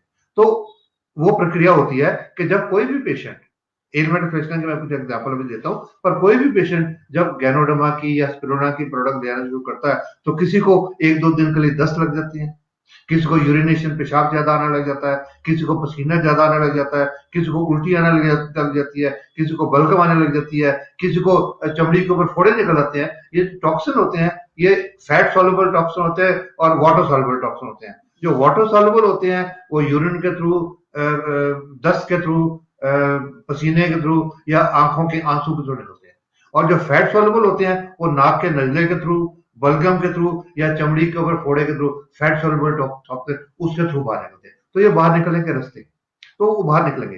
पर जब ये टॉक्सिन्स, ये केमिकल्स जब सेल में से बाहर निकल रहे हैं तो जो सिम्टम आते हैं जिसको हम एलिमेंट रिफ्लेक्शन बोलते हैं, उसके मैं आपको कुछ एग्जांपल देता हूं। अगर किसी पेशेंट को लिवर की प्रॉब्लम है, मान लो उसको हेपेटाइटिस है या सिरोसिस है, लिवर की कोई भी प्रॉब्लम है, तो जब गैनोडर्मा लिवर की सेल को डिटॉक्सिफाई करेगी, उसके टॉक्सिन निकलेंगे, तो उस मरीज की आंखें लाल हो जाएंगी। आप बना सोचेंगे कमाल है, प्रॉब्लम तो लिवर में है तो आंखों में कहां से लाल हो जाएंगी? आप सोचो, अगर किसी आदमी को लिवर में कोई प्रॉब्लम है, उसको लगता है जॉन्डिस है, तो डॉक्टर क्या देखता है? डॉक्टर आंखें देखता है ना, कि आंखें पीली हैं, वो पीली आंखें देख के बोलता है आपको लिवर की बीमारी है, क्योंकि आंखों का रिलेशन डायरेक्टली लिवर के साथ है। तो किसी को लिवर में अगर प्रॉब्लम है, टॉक्सिन बाहर निकलेंगे तो आंखें लाल हो जाएंगी। किसी को किडनी में अगर प्रॉब्लम है, उसके टॉक्सिन बाहर निकलेंगे तो उसके कानों में ब्लॉकिंग सेंसेशन आएगी, उस मरीज को लगेगा जैसे सुनना कम हो रहा है, और उसके मुंह के ऊपर, पैरों के ऊपर सूजन आएगी। किसी को दिल की नाड़ियां ब्लॉक्ड है, कोरोनरी आर्टरी ब्लॉकेज, जब गैनोडर्मा दिल की नाड़ियों को खोलना शुरू करेगी तो उसके चेहरे के ऊपर सेक होता है, गर्मी निकलती है। किसी का चेहरा लाल भी हो जाता है, उसको बोलते हैं फ्लशिंग ऑफ द फेस। किसी को हाई ब्लड प्रेशर रहता है, जब गैनोडर्मा उस पर काम करती है तो उसका एलिमेंट रिफ्लेक्शन है, सिर के पीछे ऊपर के हिस्से में दर्द होता है और कुछ दिनों के लिए ब्लड प्रेशर बढ़ता है। Nothing to worry, these are good science. किसी को लो ब्लड प्रेशर रहता है, जब गैनोडर्मा उस पर काम करे तो उसका एलिमेंट रिफ्लेक्शन है, सिर के पीछे नीचे के हिस्से में दर्द होता है। किसी को सर्वाइकल स्पॉन्डिलोसिस की प्रॉब्लम है, उसका एलिमेंट रिफ्लेक्शन है, मरीज को चक्कर आएंगे। किसी को माइग्रेन, आधा सिर दुखता है, माइग्रेन के अटैक होते हैं, जिनको माइग्रेन की प्रॉब्लम होती है उनको कुछ दिनों में या हफ्तों बाद माइग्रेन के फिर दौरे पड़ा करते हैं, फिट बोलते हैं। तो जब गैनोडर्मा उस पर असर करना शुरू की, जो दौरे हैं वो ज्यादा, कुछ टाइम के लिए ज्यादा। किसी को मिर्गी की प्रॉब्लम है, तो जो मिर्गी के दौरे पड़ते हैं कुछ टाइम के लिए ज्यादा होंगे। ये सब पॉजिटिव चीजें हैं, नथिंग टू वरी। किसी को जोड़ों का दर्द है, रूमेटॉइड आर्थराइटिस है, जब कोई भी जोड़ों का दर्द, रूमेटॉइड आर्थराइटिस हो या ऑस्टियोआर्थराइटिस हो या यूरिक एसिड वाला ऑस्टियोआर्थराइटिस हो, तो जब गैनोडर्मा उस पर काम करेगी तो उसका एलिमेंट रिफ्लेक्शन है, दर्द बढ़ेगा। किसी को शुगर की प्रॉब्लम है, जब गैनोडर्मा उस पर काम करेगी, बॉडी से पेनक्रियास की सेल काम करना शुरू करेगी, एक्सेस शुगर सेल में से निकलना शुरू करेगी, तो उसका जो ब्लड में शुगर का लेवल थोड़ी देर के लिए बढ़ेगा। मैं इसको थोड़ा एक्सप्लेन करना चाहूंगा। अब लोग हैरान होते हैं, क्योंकि मैं रोज पेशेंट देखता हूँ, जब मैं उनको बोलता है जी आपका शुगर लेवल बढ़ेगा, वो बेचारा एकदम के लिए ऐसा सीधा सहम जाता है, मेरा शुगर तो पहले ही 250 है और बढ़ जाएगा। सोचता है, मेरे को बताता नहीं है, सोचता है। अब मैं उसको एक्सप्लेन करता हूँ, मैं I read his mind, I read his face कि ये बंदा घबरा गया। तो मैं उसको पूछता हूँ, मैं कि भाई साहब, अगर आपकी जो भी ब्लड शुगर है, फास्टिंग ब्लड शुगर आपकी 250 से 260 है, नॉर्मल 110 120 होना चाहिए, तो ये जो आपको 130 से 140 जो ज्यादा है, आपकी सेल के अंदर है, ब्लड के है, तभी सेल के अंदर है, तभी तो ब्लड में है। तो एक्सेस शुगर जो आपकी सेल के अंदर है वो एक टॉक्सिन है जो नहीं चाहिए, वो टॉक्सिन है। तो गैनोडर्मा ने उस टॉक्सिन को बाहर निकालना, तो जो सेल में से वो एक्सेस शुगर बाहर निकलेगी, जब तक किडनी तक पहुंचेगी, यूरिन थ्रू बाहर निकलेगी, तब तक वो ब्लड में रहेगी ना। तो उस समय जब ब्लड की टेस्ट करेंगे तो शुगर बढ़ी हो जाएगी, तो शुगर तो बड़ी होगी, लेकिन उसके बावजूद पेशेंट फील बेटर। जो उसके टांगों में दर्द होती थी वो कम हो गई, उसके पैर सुन रहते थे वो कम हो गई, पेशेंट एनर्जेटिक हो गया। पर जो लेबोरेटरी में जाकर शुगर टेस्ट कराता है तब घबरा जाता है। पहले तो उसे 10-15 दिन गड़बड़ हो गए, खुश हो गया, डॉक्टर पुराना बहुत बढ़िया दवाई दी थी, मैं तो सुस्त रहता था, मैं तो क्या दवाई है, मैं तो सारा दिन काम करता, थकावट नहीं होती। पर जब लेबोरेटरी में टेस्ट कराता है तो चेहरे पे रोना आ जाता है, अरे ये क्या हो गया, नुकसान हो गया, मेरे को शुगर बढ़ गई। वो बढ़ती इसलिए क्योंकि उस कुछ टाइम के लिए, जब तक वो किडनी में पहुंचेगी, यूरिन थ्रू बाहर निकलेगी, वो ब्लड में रहेगी, तो उस दौरान जब चेक करेंगे तो बड़ी हो जाएगी। तो इन चीजों को हम बोलते हैं, हर इस तरह हर बीमारी की अलग अलग। अब एक और एग्जाम्पल बताता हूं, पाइल्स की प्रॉब्लम। अब कोई पेशेंट जिसको बवासीर है, उसको खून नहीं आता, लेकिन जब गैनोडर्मा शुरू करेगा तो उसको खून आना शुरू कर 10 मिनट, वो तो घबरा जाएगा, इसे नुकसान करती है। ये उसका एलिमेंट रिफ्लेक्शन है कि वो जो बवासीर के मौके थे उसने उनको ड्रेन करके खून 10 के थ्रू निकाला है, तो मौके ठीक होने शुरू हुए हैं। So nothing to worry about, this is element reflection. और अगर एलिमेंट रिफ्लेक्शन ऐसे आते हैं तो जो भी सिम्टम आता है, एक तो इससे वो सिम्टम के इलाज के बताने से पहले मैं ये एक बात बताना चाहूंगा कि जब डीएक्सएन की प्रोडक्ट इस्तेमाल करनी शुरू करनी है तो पहले जो भी ट्रीटमेंट चल रही है, किसी भी डॉक्टर की ट्रीटमेंट चल रही है, चाहे वो एलोपैथिक चल रही है, चाहे वो होम्योपैथिक चल रही है, चाहे आयुर्वेदिक चल रही है, चाहे यूनानी चल रही है, वो बंद नहीं करनी।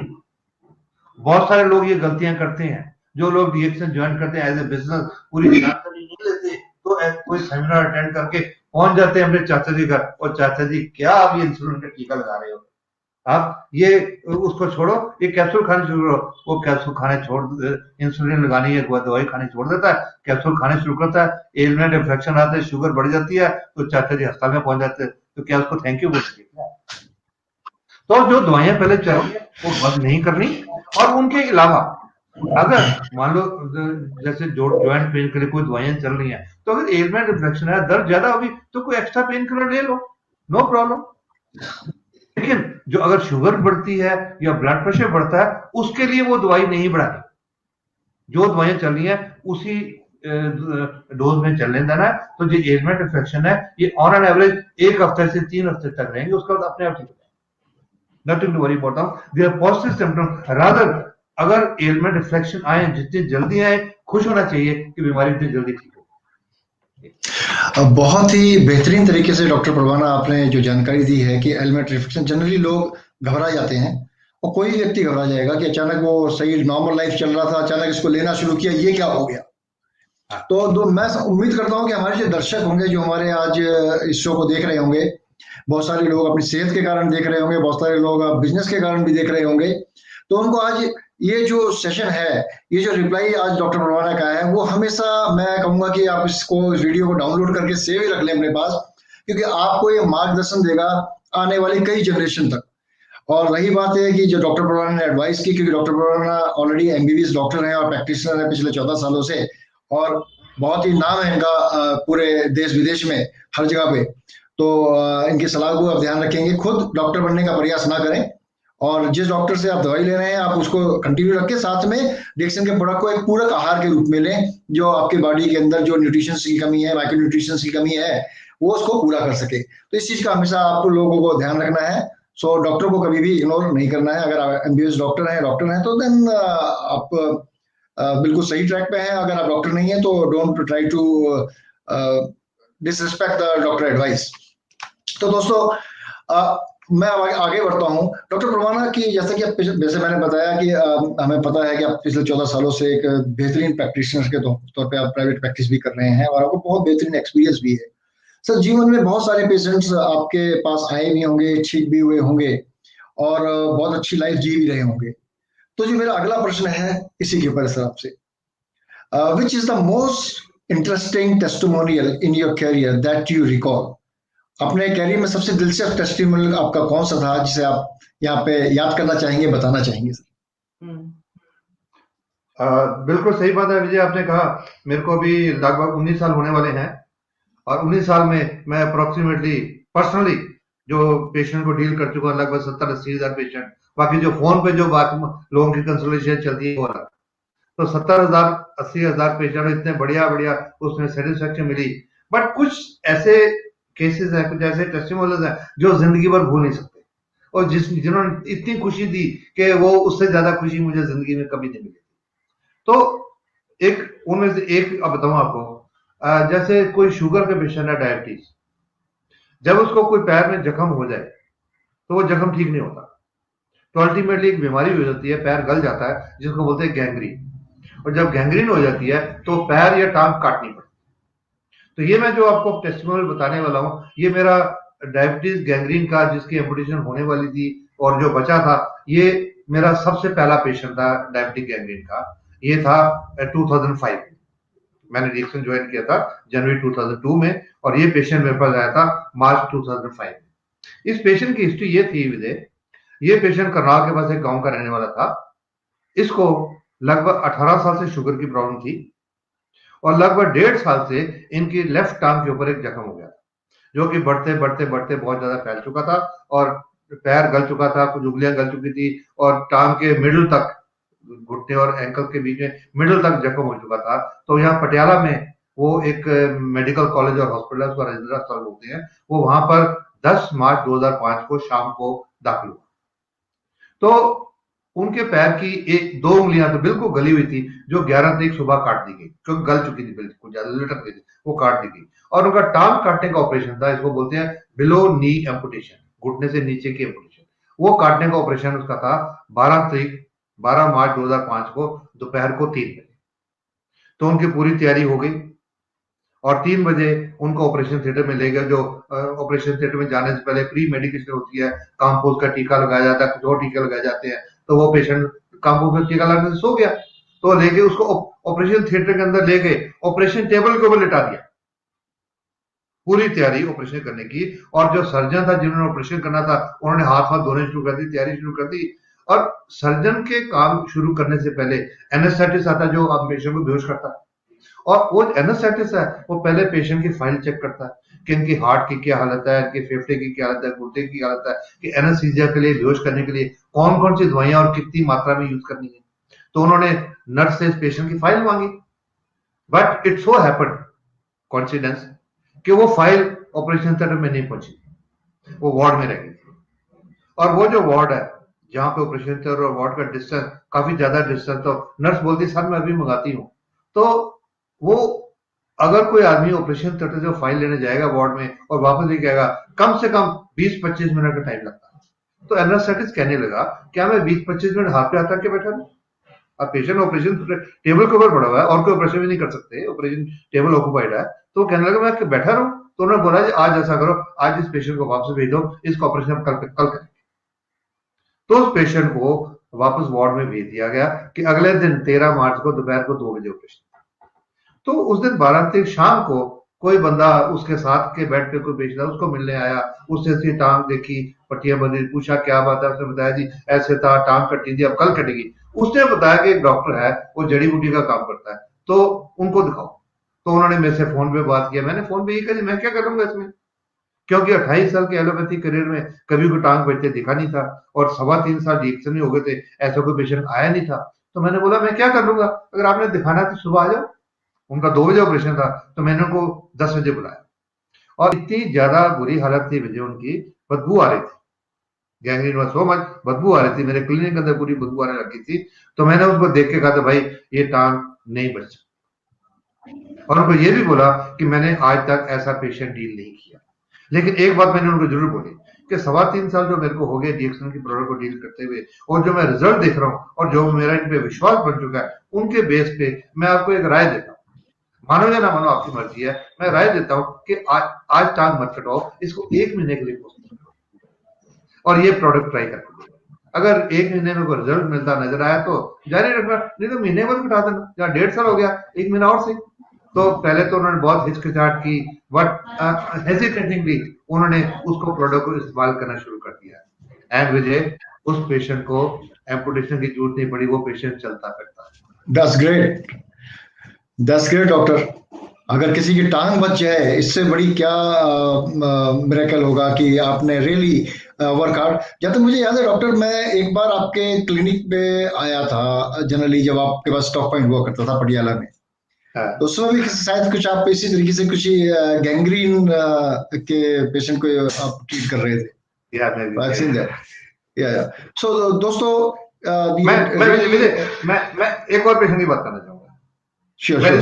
और लोग शायद क्योंकि वो जो प्रॉब्लम है आजकल, वो प्रॉब्लम बहुत कॉमन है, शायद कई लोगों को उसके बारे में फायदा मिलेगा और उनको बड़ी मोटिवेशन मिलेगी। आज से लगभग 5.5 साल पहले अप्रैल 2015 में अमाला के पास एक जगह है, वहां से एक कपल मेरे पास आया अपने बच्चे के बारे में बात करने के लिए। तो उन्होंने मेरे को बताया कि बच्चे को नहीं लाए थे, उसके बारे में बात करने आए थे, किसी ने बताया मेरे बारे में। तो उन्होंने मेरे को आके बताया जी हमारा एक बेटा है 4.25 साल का, उस समय वो अप्रैल 2015 में 4.25 साल का था।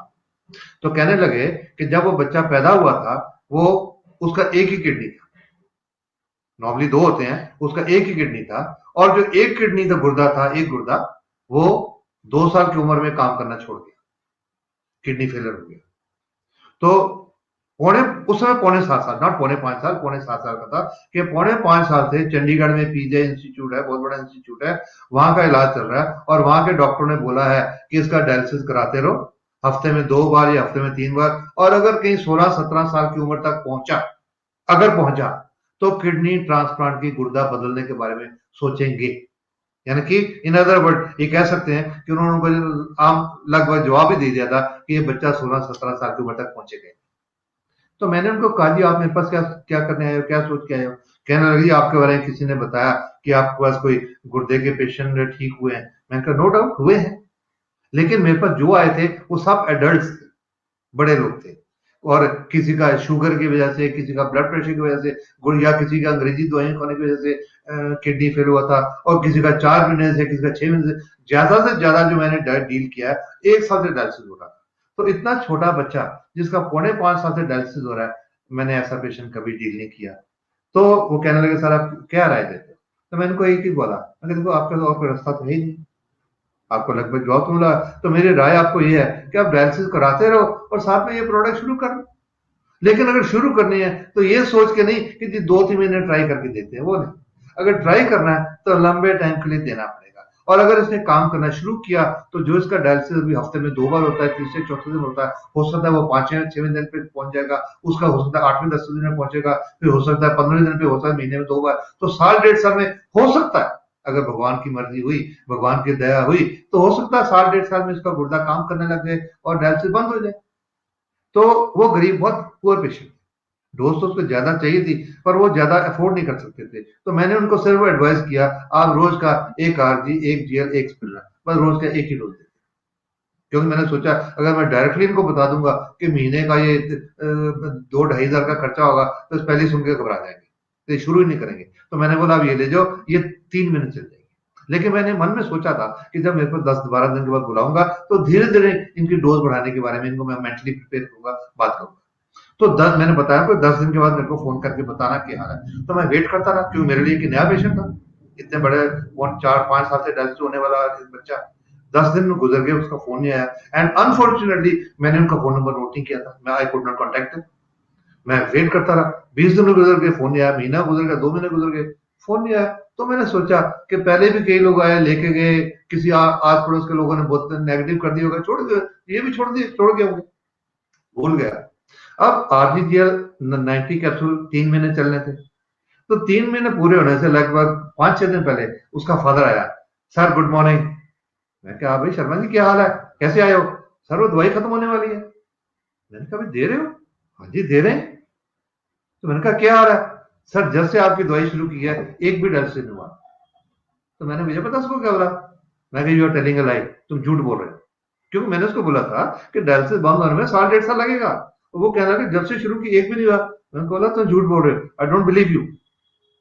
तुम ऐसा करो, उस बच्चे को मेरे पर लेके आओ, उसके सारे किडनी फंक्शन टेस्ट करा के लाओ, और 1 हफ्ते के बाद वो सारे किडनी फंक्शन टेस्ट करा के लाए बच्चे के लिए। और बच्चा वाज सो हैप्पी, उसे आते हैं जैसे मेरे पैर छुए तो ऐसे लगा जैसे उसने मेरे दिल को छू लिया। और सारे किडनी टेस्ट उसके नॉर्मल, आज इस बात को 5.5 साल हो चुके हैं, उस बच्चे का एक भी डायलिसिस नहीं हुआ और ठीक ठाक है। उसको देख के अब आसपास के कई लोग ये ट्रीटमेंट शुरू कर चुके हैं।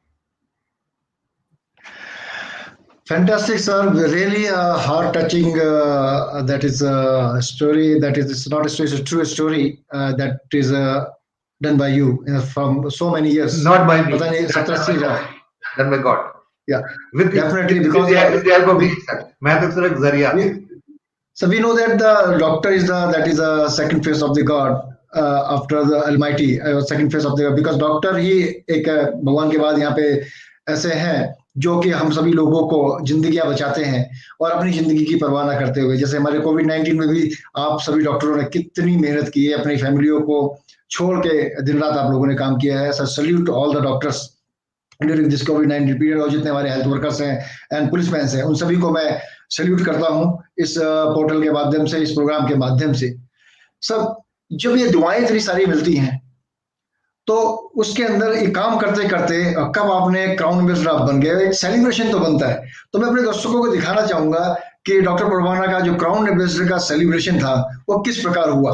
और एक काम करते करते हुआ दोस्तों, कोई स्पेशली डॉक्टर परवाना उस पद के पीछे नहीं भाग रहे थे, उस स्टेटस के पीछे नहीं भाग रहे थे, लेकिन स्टेटस डॉक्टर परवाना के पीछे भाग रहा था, क्योंकि एक सिस्टम है और सिस्टम ने बता दिया। तो हमारे दर्शकों को क्यों ना आपके सेलिब्रेशन की झलक हो जाए। Sure. हमारी भी जाती है। आप खा रहे हो? वीडियो खा रहे हो?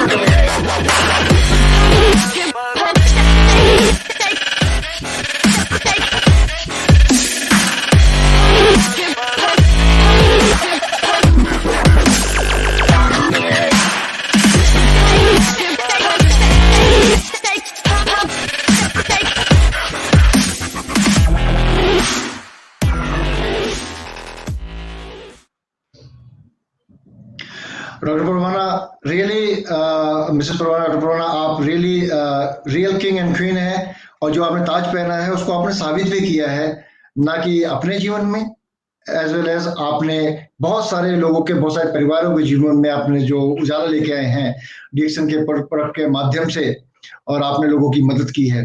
तो मैं गॉड से यही प्रे करूंगा कि आपकी उम्र कम से कम नहीं तो 1000 साल हो, कम से 1000 साल आप और जिए, जिससे कि और भी जो फैमिली है, परिवार के बच्चे हैं, वो स्वस्थ होते रहें और आपकी सेवाएं वो लेते रहें इसी माध्यम से। डॉक्टर परवाना, अब मेरा जो प्रश्न है ना, बहुत ही आपसे पर्सनल है, आप दोनों से है। क्योंकि लोग ना, आज देखा जाता है पॉल्यूशन के कारण, इसके कारण लोग बहुत जल्दी ना बूढ़े हो जाते हैं, लेकिन आपकी दोनों की जवानी का राज क्या है सर? तो मेरा प्रश्न आपसे ये है कि personally which DXN products do you consume every day and in what quantity? आप हर दिन कौन से डिएक्शन का उत्पाद का सेवन करते हैं और कितनी मात्रा में? मुझे बहुत सालों से जो मेरा नॉर्मल ब्रेकफास्ट होता था ना, वो होता था या दलिया या ओट्स या cornflakes and 2 boiled eggs. That used to be my breakfast for the last many years.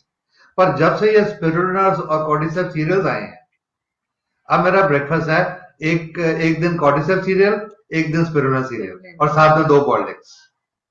So we start our day with that. सुबह आपको वो जो बेड टी के टाइम वो जो ब्लैक टी और दूसरी टी लाटे या कॉर्डिसेप्स कॉफी या व्हाइट कॉफी स्टार्ट उससे करते हैं। उसका बाद ये ब्रेकफास्ट हो गया। ये ब्रेकफास्ट से पहले before having this serial what I do is, मैं एक प्लेट निकालता हूँ, उस प्लेट में मैं कैप्सूल निकालता हूँ। 4 RG, 6 RG, 6 GL, 6 spirulina, 8 spirulina, 6 RG, 6 GL, 8 spirulina, और उनमें से 4 मेरे लिए और मैडम के लिए 2 आरजी, 2 जीएल और 4 स्पिरुलिना। ये खाती हैं और दिन भर ये चाय कॉफी और ये सब चीजें चलती रहती है सर। आप और शाम को फिर से 4 आरजी, 4 जीएल, 4 स्पिरुलिना आगे। सर आप प्रोडक्ट को प्रमोट कर रहे हैं या प्रोडक्ट को कम प्रमोट कर रहे हैं? क्योंकि मैडम बहुत ज्यादा खूबसूरत है, बहुत ज्यादा यंग दिख रही हैं। तो लेकिन साथ में तो आपने ये बताया कि आप चाय और कॉफी। विजय, आप देखिए कि मेरे को ऐसे as such touch wood health problem नहीं है, उसके बावजूद मैं इतना आरजीजीएल, स्पिरुलिना, कॉफी, चाय सब उसके बावजूद ले रही हूँ, ऐसे एज अ प्रिवेंटिव ताकि कल को प्रॉब्लम्स ना हो, है ना? तो हमारे दर्शक जो भी हैं, देखिए डिएक्शन के प्रोडक्ट्स, अगर आप स्वस्थ हैं तो आपको जरूर लेना चाहिए, और अस्वस्थ हैं तो आपके पास कोई ऑप्शन नहीं है। करेक्ट।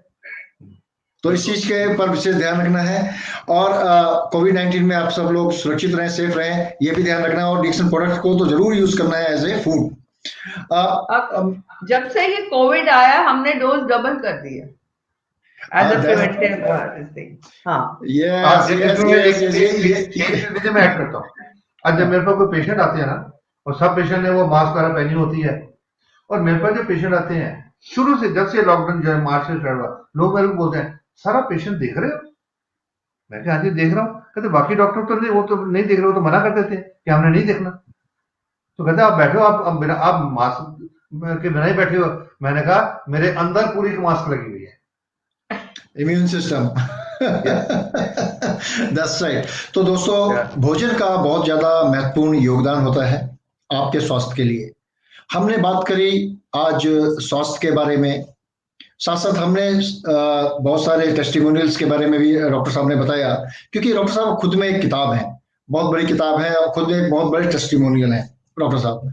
और साथ साथ दोस्तों, जब हेल्थ अच्छी होगी और आपके पास ऑलरेडी वेल्थ भी अच्छी आ रही होगी, तो साथ साथ लोग कहते हैं कि क्यों ना यार घूम लिया जाए।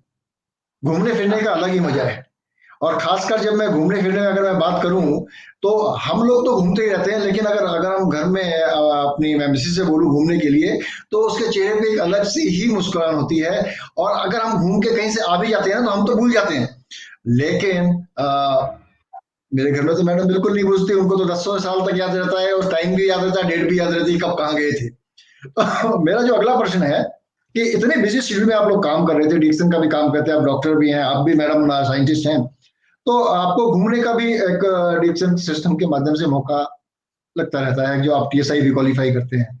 तो मेरा ये जो प्रश्न है स्पेशली मैडम से है कि madam please share your experience with DXN TSI. कृपया डिएक्शन के साथ अपने टीएसआई ट्रिप के अनुभव को साझा करें, क्योंकि बहुत सारे हमारे दर्शक अपनी वाइफ के साथ भी देख रहे होंगे और बहुत सारे लोग प्लान करते हैं कि हमें घूमने जाना है, लेकिन क्या होता है आखिरी में वो घूमने कहाँ जाते हैं? या तो अब बच्चे जाते हैं नानी के घर में, या बच्चे चले जाते हैं अपने गांव में किसी यहाँ। तो मतलब कि सारा का सारा टूर धरा रह जाता है कि फाइनेंशियल प्रॉब्लम।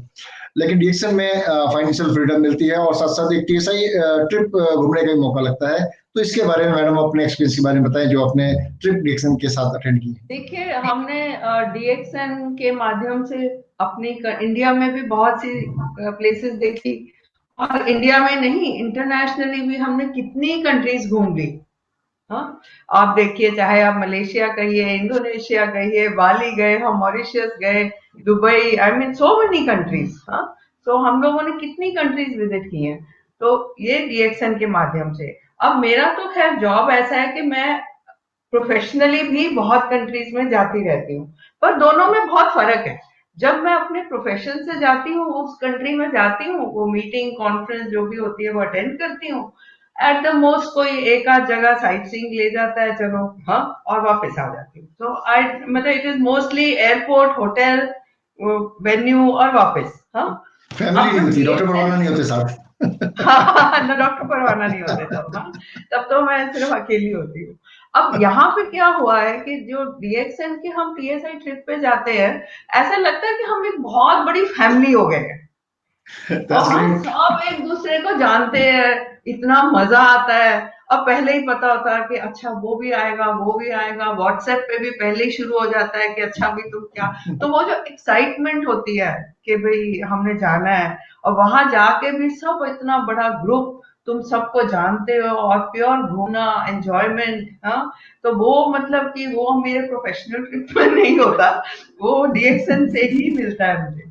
और वो ट्रिप, हाँ, इतने ट्रिप्स इतने यादगार बन जाते हैं। एक तो सब फेमिलियर लोग, कुछ नए लोग भी, और इतने हंड्रेड्स में क्या मजा आता है वो ट्रिप्स में। तो I mean I think they are really memorable, वो भूलते नहीं है। क्योंकि कोविड-19 में स्पेशली मिसिंग हो रहा है कि ये सब चीजें, तो क्यों ना एक वीडियो के माध्यम से वो याद ताजा कर दी जाए आपकी।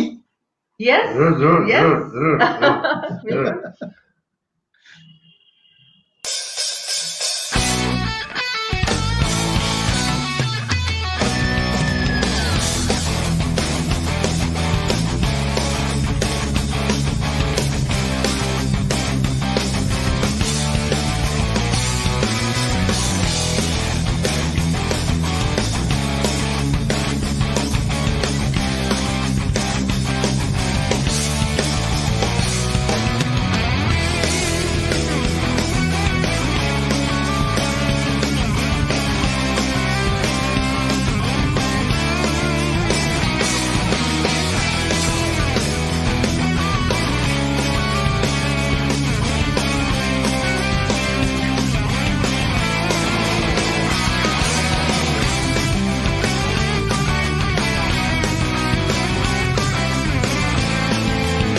फैंटास्टिक। और इस वीडियो में हमने ये भी देखा डॉक्टर प्रभुना अच्छे डांसर भी हैं। बहुत ही अच्छा लगा आप दोनों से मिलके आज, डॉक्टर साहब और मिसेस परवाना। और चलते चलते मैं आपसे गुजारिश करूंगा कि हमारे दर्शकों को आप कुछ सलाह दें, एक संदेश दें, जिससे कि जो लोग डीएक्सन के साथ जुड़ना चाहते हैं या जुड़ चुके हैं या विचार बना रहे हैं, उनको फायदा हो, और साथ साथ कुछ एक ऐसा टिप्स दें जिससे कि अपने जीवन में वो स्वस्थ रहें, खुशहाल रहें। मैं लोगों से ये मैसेज देना चाहूंगा कि आमतौर पर जो रोजी रोटी के लिए हर इंसान काम करता है, और उसमें वो क्या करता है, सुबह से लेकर शाम तक नौकरी, और डे इन डे आउट हमेशा वही चलता है, नो आउटलेट। या तो टाइम नहीं होता या पैसा नहीं होता, दोनों से कुछ ना कुछ। तो वो सिर्फ what they are doing is they are just passing years of their life. But जिंदगी होती है not to add years to your life, life is you add life to the years. कि जो आपकी जिंदगी के साल हैं उनमें थोड़ी जान डालो। और वो जान डालने के लिए ये एक बहुत बढ़िया रास्ता है डीएक्सन का, कि आप जो भी काम कर रहे हो, चाहे नौकरी कर रहे हो, चाहे बिजनेस कर रहे हो, जो भी कर रहे हो, उसके साथ साथ में आप डीएक्सन की प्रोडक्ट्स को, हेल्थ प्रोडक्ट्स को अपने लिए फर्स्ट यूज करना शुरू करिए, ताकि आपकी हेल्थ ठीक रहे, ताकि आपको बीमारियां ना आए, यू प्रिवेंट डिजीजेस। और आपको अगर लगता है कि ये चीजें अच्छी हैं, तो there is no harm sharing with your friends. तो वैसे भी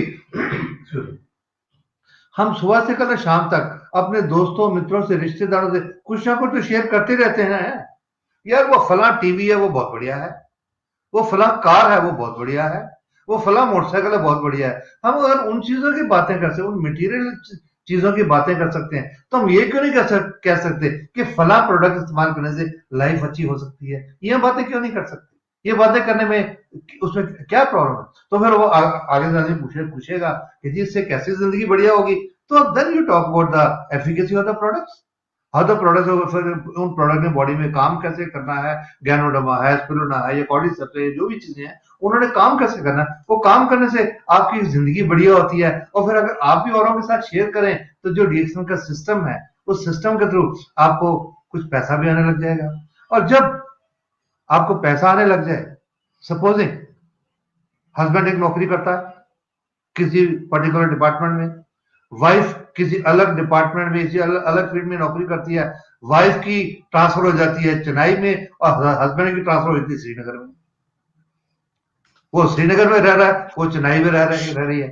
और कई महीने 2 महीने में अगर कोई छुट्टी मिल गई, या तो बॉस ने बोला नहीं अभी छुट्टी नहीं मिल सकती, अभी काम ज्यादा है, अगर 2-3 महीने छुट्टी मिल भी गई, तो वो उनका जो दिल्ली में जहां उनका घर है, जहां पेरेंट्स रहते हैं या खुद रहते हैं, वहां वो दोनों मेहमानों की तरह 2-3-4 दिन के लिए आते हैं, रहते हैं, और फिर बोलते हैं अच्छा तो हम चलते हैं, उसमें फिर चलते हैं। लेकिन अगर वो नौकरी करने के बावजूद वो आदमी जो श्रीनगर में बैठा है, अपनी नौकरी के साथ साथ में आप वहां के लोगों को डीएक्सन की प्रोडक्ट की एफिकेसी के बारे में, उनके गुणों के बारे में बताना शुरू करे, अपने नीचे स्पॉन्सर करना शुरू करे, उनके वाइफ वहां चेन्नई में बताना शुरू करे, उनको अपने नीचे स्पॉन्सर करना शुरू करे, and after some time, maybe 6 महीने, मे बी 1 साल, मे बी 2 साल, रफली it is 1 to 3 year period, कि 1 से 3 साल के लिए आप अपनी जिंदगी के कंफर्ट जोन से, अगर सोचो यार अभी तो रात के 7 बज गए हैं, बाहर ठंड बहुत है, कौन जाएगा, कुछ टाइम के लिए 1-2 साल के लिए आप अपने कंफर्ट जोन से अगर बाहर आ जाएं, तो वो हार्ड वर्किंग जैसे मैं कल भी बताया था कि लोग बोलते यार मैं तो पहले ही सुबह से बहुत हार्ड वर्क करता हूं, तो मैं उनको बताया करता हूं कि हार्ड वर्क वो नहीं होता जो आप रोज करते हो, that your routine work, that is your not hard work. Hard work is जो आप पूरे दिन का काम करने के बाद जब आप थक जाते हो, दिल करता है बिस्तर पे लेट जाए, पर उस समय जो काम करते हो, यार ये काम करने से मैं जिंदगी में कामयाब हो सकता हूं, वो जो काम करते हो that is called hard work. तो आप 1-2 साल के लिए आपने उस कंफर्ट जोन से बाहर आके वो 1-2 साल के लिए वो एक्स्ट्रा टाइम लगाते हैं, रोज का ऑन एन एवरेज, रोज का 1 घंटा, चाहे रोज का 1 घंटा या हफ्ते में 10 घंटे या हफ्ते में 7 घंटे, संडे फ्री है संडे को 7 घंटे, which ever way, on an average 1 hour every day. अगर एक 1 से 3 साल तक आप 1 घंटा रोज लगा के लोगों से वो TV, football match, Sachin Tendulkar उसकी सेंचुरी होगी, उससे ये वो बातें करने की बजाय आप ये गैनोडर्मा, आप कॉर्डिसेप, आप लिंगजी कॉफी, आप कोकोजी, इनकी बातें करने लग जाएं तो 1 से 3 साल तक आपकी लाइफ बदल सकती है। और जब 1 से 3 साल में जो डिएक्शन से आपका बोनस आने लगे, कुछ लेवल अचीव हो जाए, whichever level, it depends upon you what level you want to achieve and at what time. उसके लिए आप अपना रोड मैप पहले बना के रख लो, एक गोल बना के रख लो। अगर बना के रखोगे, उसके मुताबिक काम करोगे तो आप उसको अचीव कर लोगे। जैसे मैंने शेयर विद यू, मैंने फरवरी 2002 में ज्वाइन किया था, 14 जनवरी 2002 को, और फरवरी 2002 में मैंने अपनी डायरी में नोट कर लिया था कि फरवरी 2003 में डायमंड बनना है। उस समय डायमंड बनने के लिए 12 स्टार चाहिए होते थे, अब तो 6 चाहिए। और उस समय कोई ऑनलाइन सिस्टम नहीं होता था। हमको इस महीने में हमारा कितना काम हुआ, कितना बोनस आया, वो अगले महीने की 26 तारीख को पता लगता था। कोई सिस्टम नहीं होता था। लेकिन मैंने अपनी डायरी में फरवरी 2002 में लिखा था कि फरवरी 2003 में डायमंड है बनना है। तो मैं सोच रहा था ये मुझे जाके मार्च 2003 में पता लगेगा। लेकिन 28 फरवरी 2003 को मेरे को चेन्नई से मेरे great upline doctor Malti Ramani का फोन आया था, कॉन्ग्रेचुलेशन डॉक्टर प्रोना, you have become a star diamond. वो क्यों हुआ? क्योंकि मैंने पहले रोड मैप बनाकर रखा था कि मुझे डायमंड बना, और उसके मुताबिक काम किया। तो अगर आप भी ये सोच के करो कि 1 साल 2 साल ये काम करना है, कंफर्ट जोन से बाहर आकर अपनी जिंदगी के सपने पूरे करने हैं, जब वो लेवल अचीव कर लो, जो डील से बोनस आने लग जाए, हस्बैंड की इनकम और वाइफ की इनकम, दोनों की इनकम मिला के अगर उससे ज्यादा आपको डिएक्शन की इनकम आनी शुरू हो जाए, तो then you can tell your boss, boss I fire you, I don't need to work for you. That's great, that's great. और डॉक्टर प्रवाना, ये आप दोनों ने बिल्कुल प्रूव किया है, क्योंकि मैडम ऑलरेडी गवर्नमेंट जॉब में थी और आप भी ऑलरेडी गवर्नमेंट जॉब कर रहे थे, और लेकिन उसके बावजूद भी आपने फ्रीडम को चुना, और आज फ्रीडम से आप डेफिनेटली आपने लोगों की जिंदगी में बदलाव लाए। शायद वो गवर्नमेंट जॉब करते हुए पॉसिबल नहीं होता। और आज आपके चेहरे पे जो नूर टपक रहा है, जो मुस्कुराहट टपक रही है, सुकून टपक रहा है, वो एक एग्जाम्पल है, वो एक सच्चाई है। वो सच्चाई है कि यस, डिएक्शन में आपको हेल्थ के साथ, वेल्थ के साथ फाइनेंशियल फ्रीडम मिलती है, टाइम फ्रीडम मिलती है। You can spend time. जहां तक मुझे पता है कि आप कुछ समय पटियाला रहते हैं और कुछ समय आप आके नोएडा में भी रहते हैं, और जब भी देखो डॉक्टर प्रवाना कहीं ना कहीं बाहर ही रहते हैं, लेकिन और बच्चों पोतों की छुट्टियों में उनको हिमाचल घुमाने के लिए लेके जाते हैं। दैट्स राइट, खुद ड्राइव करके, वो भी खुद ड्राइव करके डॉक्टर प्रवाना लेके जाते हैं। That's great. सो दोस्तों, ये है डिएक्शन फैमिली, है डिएक्शन लाइफ। अब मैं चलते चलते अगर मिसेस प्रवाना से अगर मैं एक कमेंट ना लूं तो बहुत ही अनजस्टिस होगा। हमारे सभी जो माताएं बहनें देख रही हैं, उनको सुनना चाहती हैं।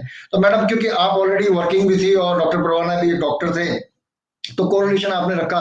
तो चलते चलते जो लोग ऑलरेडी, जिनके पति जॉब कर रहे हैं, साथ में डिएक्शन कर रहे हैं, नहीं कर रहे हैं, जो हाउसवाइफ हैं या जो जॉब कर रही हैं, उनके लिए आप क्या कहना चाहेंगी? वो किस तरीके से इस व्यवसाय को आगे बढ़ा सकते हैं, जैसे कि आपने डॉक्टर प्रवाना ने मिलकर बढ़ाया? एक संदेश दीजिए प्लीज।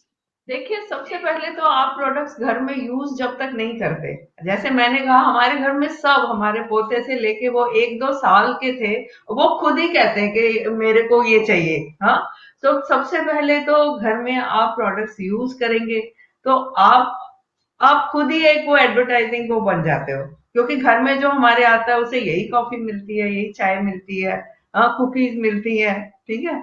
सो मतलब सभी यही प्रोडक्ट्स मिलते हैं। तो सबसे पहले तो वो हो गया। और अगर आप 2 तरीके से करते हैं, अगर आप बाहर नहीं भी जा सकते तो आप एक बिहाइंड द स्क्रीन सपोर्ट भी तो होता है ना। Right, correct. तो इफ योर अगर आप बाहर नहीं जा सकते इनिशियली, या आपको इतने फ्री नहीं है बोलने में या वॉट एवर, तो एक वो भी सपोर्ट होता है कि अगर आपका हस्बैंड सब कर रहा है तो आपने पीछे सब संभाल रखा है।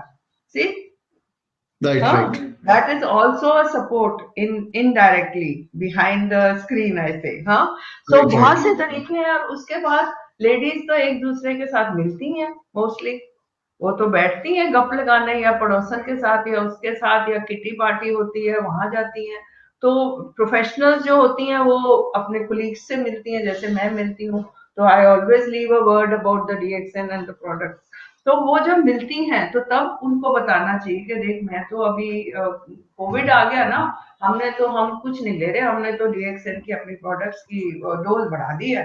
हम ठीक है, हमें कोई चिंता नहीं है कोविड वोविड की, हाँ ठीक है, ये नहीं कि आप मास्क पहनना शुरू कर छोड़ दो या मतलब बाहर ऐसे जाना शुरू, पर एडिशनली हमने ये कर लिया है तो वो बोल सकती है कि आप क्यों चिंता करते हो, आप ये खाना शुरू करो ना, तो कोरोना वोना कुछ नहीं होगा। हाँ, तो उस तरीके से लेडीज तो प्रमोट कर ही सकती हैं, बाद में ठीक है जब वो धीरे धीरे आगे बढ़ जाए तो they can take a meeting also. पर आप देखिए लेडीज का दायरा बहुत होता है उनका friend circle, this circle, relatives, और जितना जेंट्स नहीं बोलते लेडीज ज्यादा बोलती हैं, तो आई think they can promote the product very nicely. That's great. तो मैं उम्मीद करता हूं कि हमारे सभी दर्शकों को आज ये शो अच्छा लगा होगा, और मैं अभी सभी दर्शकों की तरफ से मैं आप दोनों का बहुत बहुत धन्यवाद करता हूं, और मैं अपना ये सौभाग्य समझता हूं कि मुझे आज आप दोनों के साथ एक साथ इस शो के माध्यम से समय बिताने का मौका मिला। मैं अपने सभी डीएक्सन मैनेजमेंट की तरफ से, डीएक्सन इंडिया मैनेजमेंट की तरफ से, डीएक्सन वर्ल्ड वाइड ग्लोबल की तरफ से आप दोनों का बहुत बहुत धन्यवाद करता हूं। आप लोगों ने अपना बहुमूल्य समय हमें दिया। Good morning. Thank you very much, Dr. Pramana. Thank you very much, It's our thank you very much pleasure. It's our pleasure. for coming in this show. Thank you. तो दोस्तों अब हम आगे बढ़ते हैं इस शो के माध्यम से। देखिए इस शो का पर्पस है डिस्कशन एंड सॉल्यूशन। मैं उम्मीद करता हूं आप सभी लोगों को बहुत सारी चीजें आज समझ में आ गई होंगी, और आपके जो हमारे यूट्यूब के व्यूअर्स हैं और फेसबुक के व्यूअर्स हैं, ये आप हमारे फेसबुक पेज को लाइक करना और यूट्यूब चैनल को सब्सक्राइब करना ना भूलें। और साथ साथ आप अगर आपको कोई सुझाव है तो नीचे दिए गए व्हाट्सएप नंबर पे आप हमें कांटेक्ट कर सकते हैं, मेल आईडी पे आप हमारे को कांटेक्ट कर सकते हैं, हमारे इंस्टाग्राम पेज को आप फॉलो करना ना भूलें। और साथ साथ मैं आप सभी लोगों को ये बताना चाहूंगा कि हमारी एक ऑफर चल रही है जो कि अभी इस करंट मंथ में है। इस ऑफर को लेना ना भूलें। जैसे कि ये बताया डॉक्टर प्रवाना भी सीरियल्स यूज करते हैं, तो टी लैटे का ऊपर है आपका 2 लीजिए और अपना सीरियल लीजिए, 2 एक चाय की पत्ती फ्री पाइए, आपका कॉर्डिसेप सीरियल लीजिए, चाय की पत्ती फ्री पाइए, उसके बाद आपका टी लैटे लीजिए, आपको स्पिरुलिना फ्री मिलेगा, यानी सोने पे सुहागा। तो जितना हो सके अपने ग्रुप में सबसे ज्यादा से ज्यादा इसको आप ऑफर को उठाइए और ज्यादा से ज्यादा फ्री प्रोडक्ट्स अपने पास रखिए, जिससे आपके आने वाला जो समय है उसके अंदर इस प्रोडक्ट से आपको खुद कंज्यूम भी कर सकते हैं और साथ साथ आप उसे रिटेल भी कर सकते हैं। इन्हीं शब्दों के साथ हम दोस्तों फिर मिलेंगे अगले हफ्ते एक नए गेस्ट के साथ, एक नए प्रश्नों के साथ, एक नई कहानी के साथ, डीएक्सन कॉफी के साथ एक चर्चा। तब तक आप सभी लोग सुरक्षित रहें, यानी जब तक दवाई नहीं तब तक ढिलाई नहीं, और साथ साथ डीएक्सन की कॉफी आप जरूर पिएं और दोस्तों को भी पिलाएं। Thank you very much. Wish you all the best. Good morning.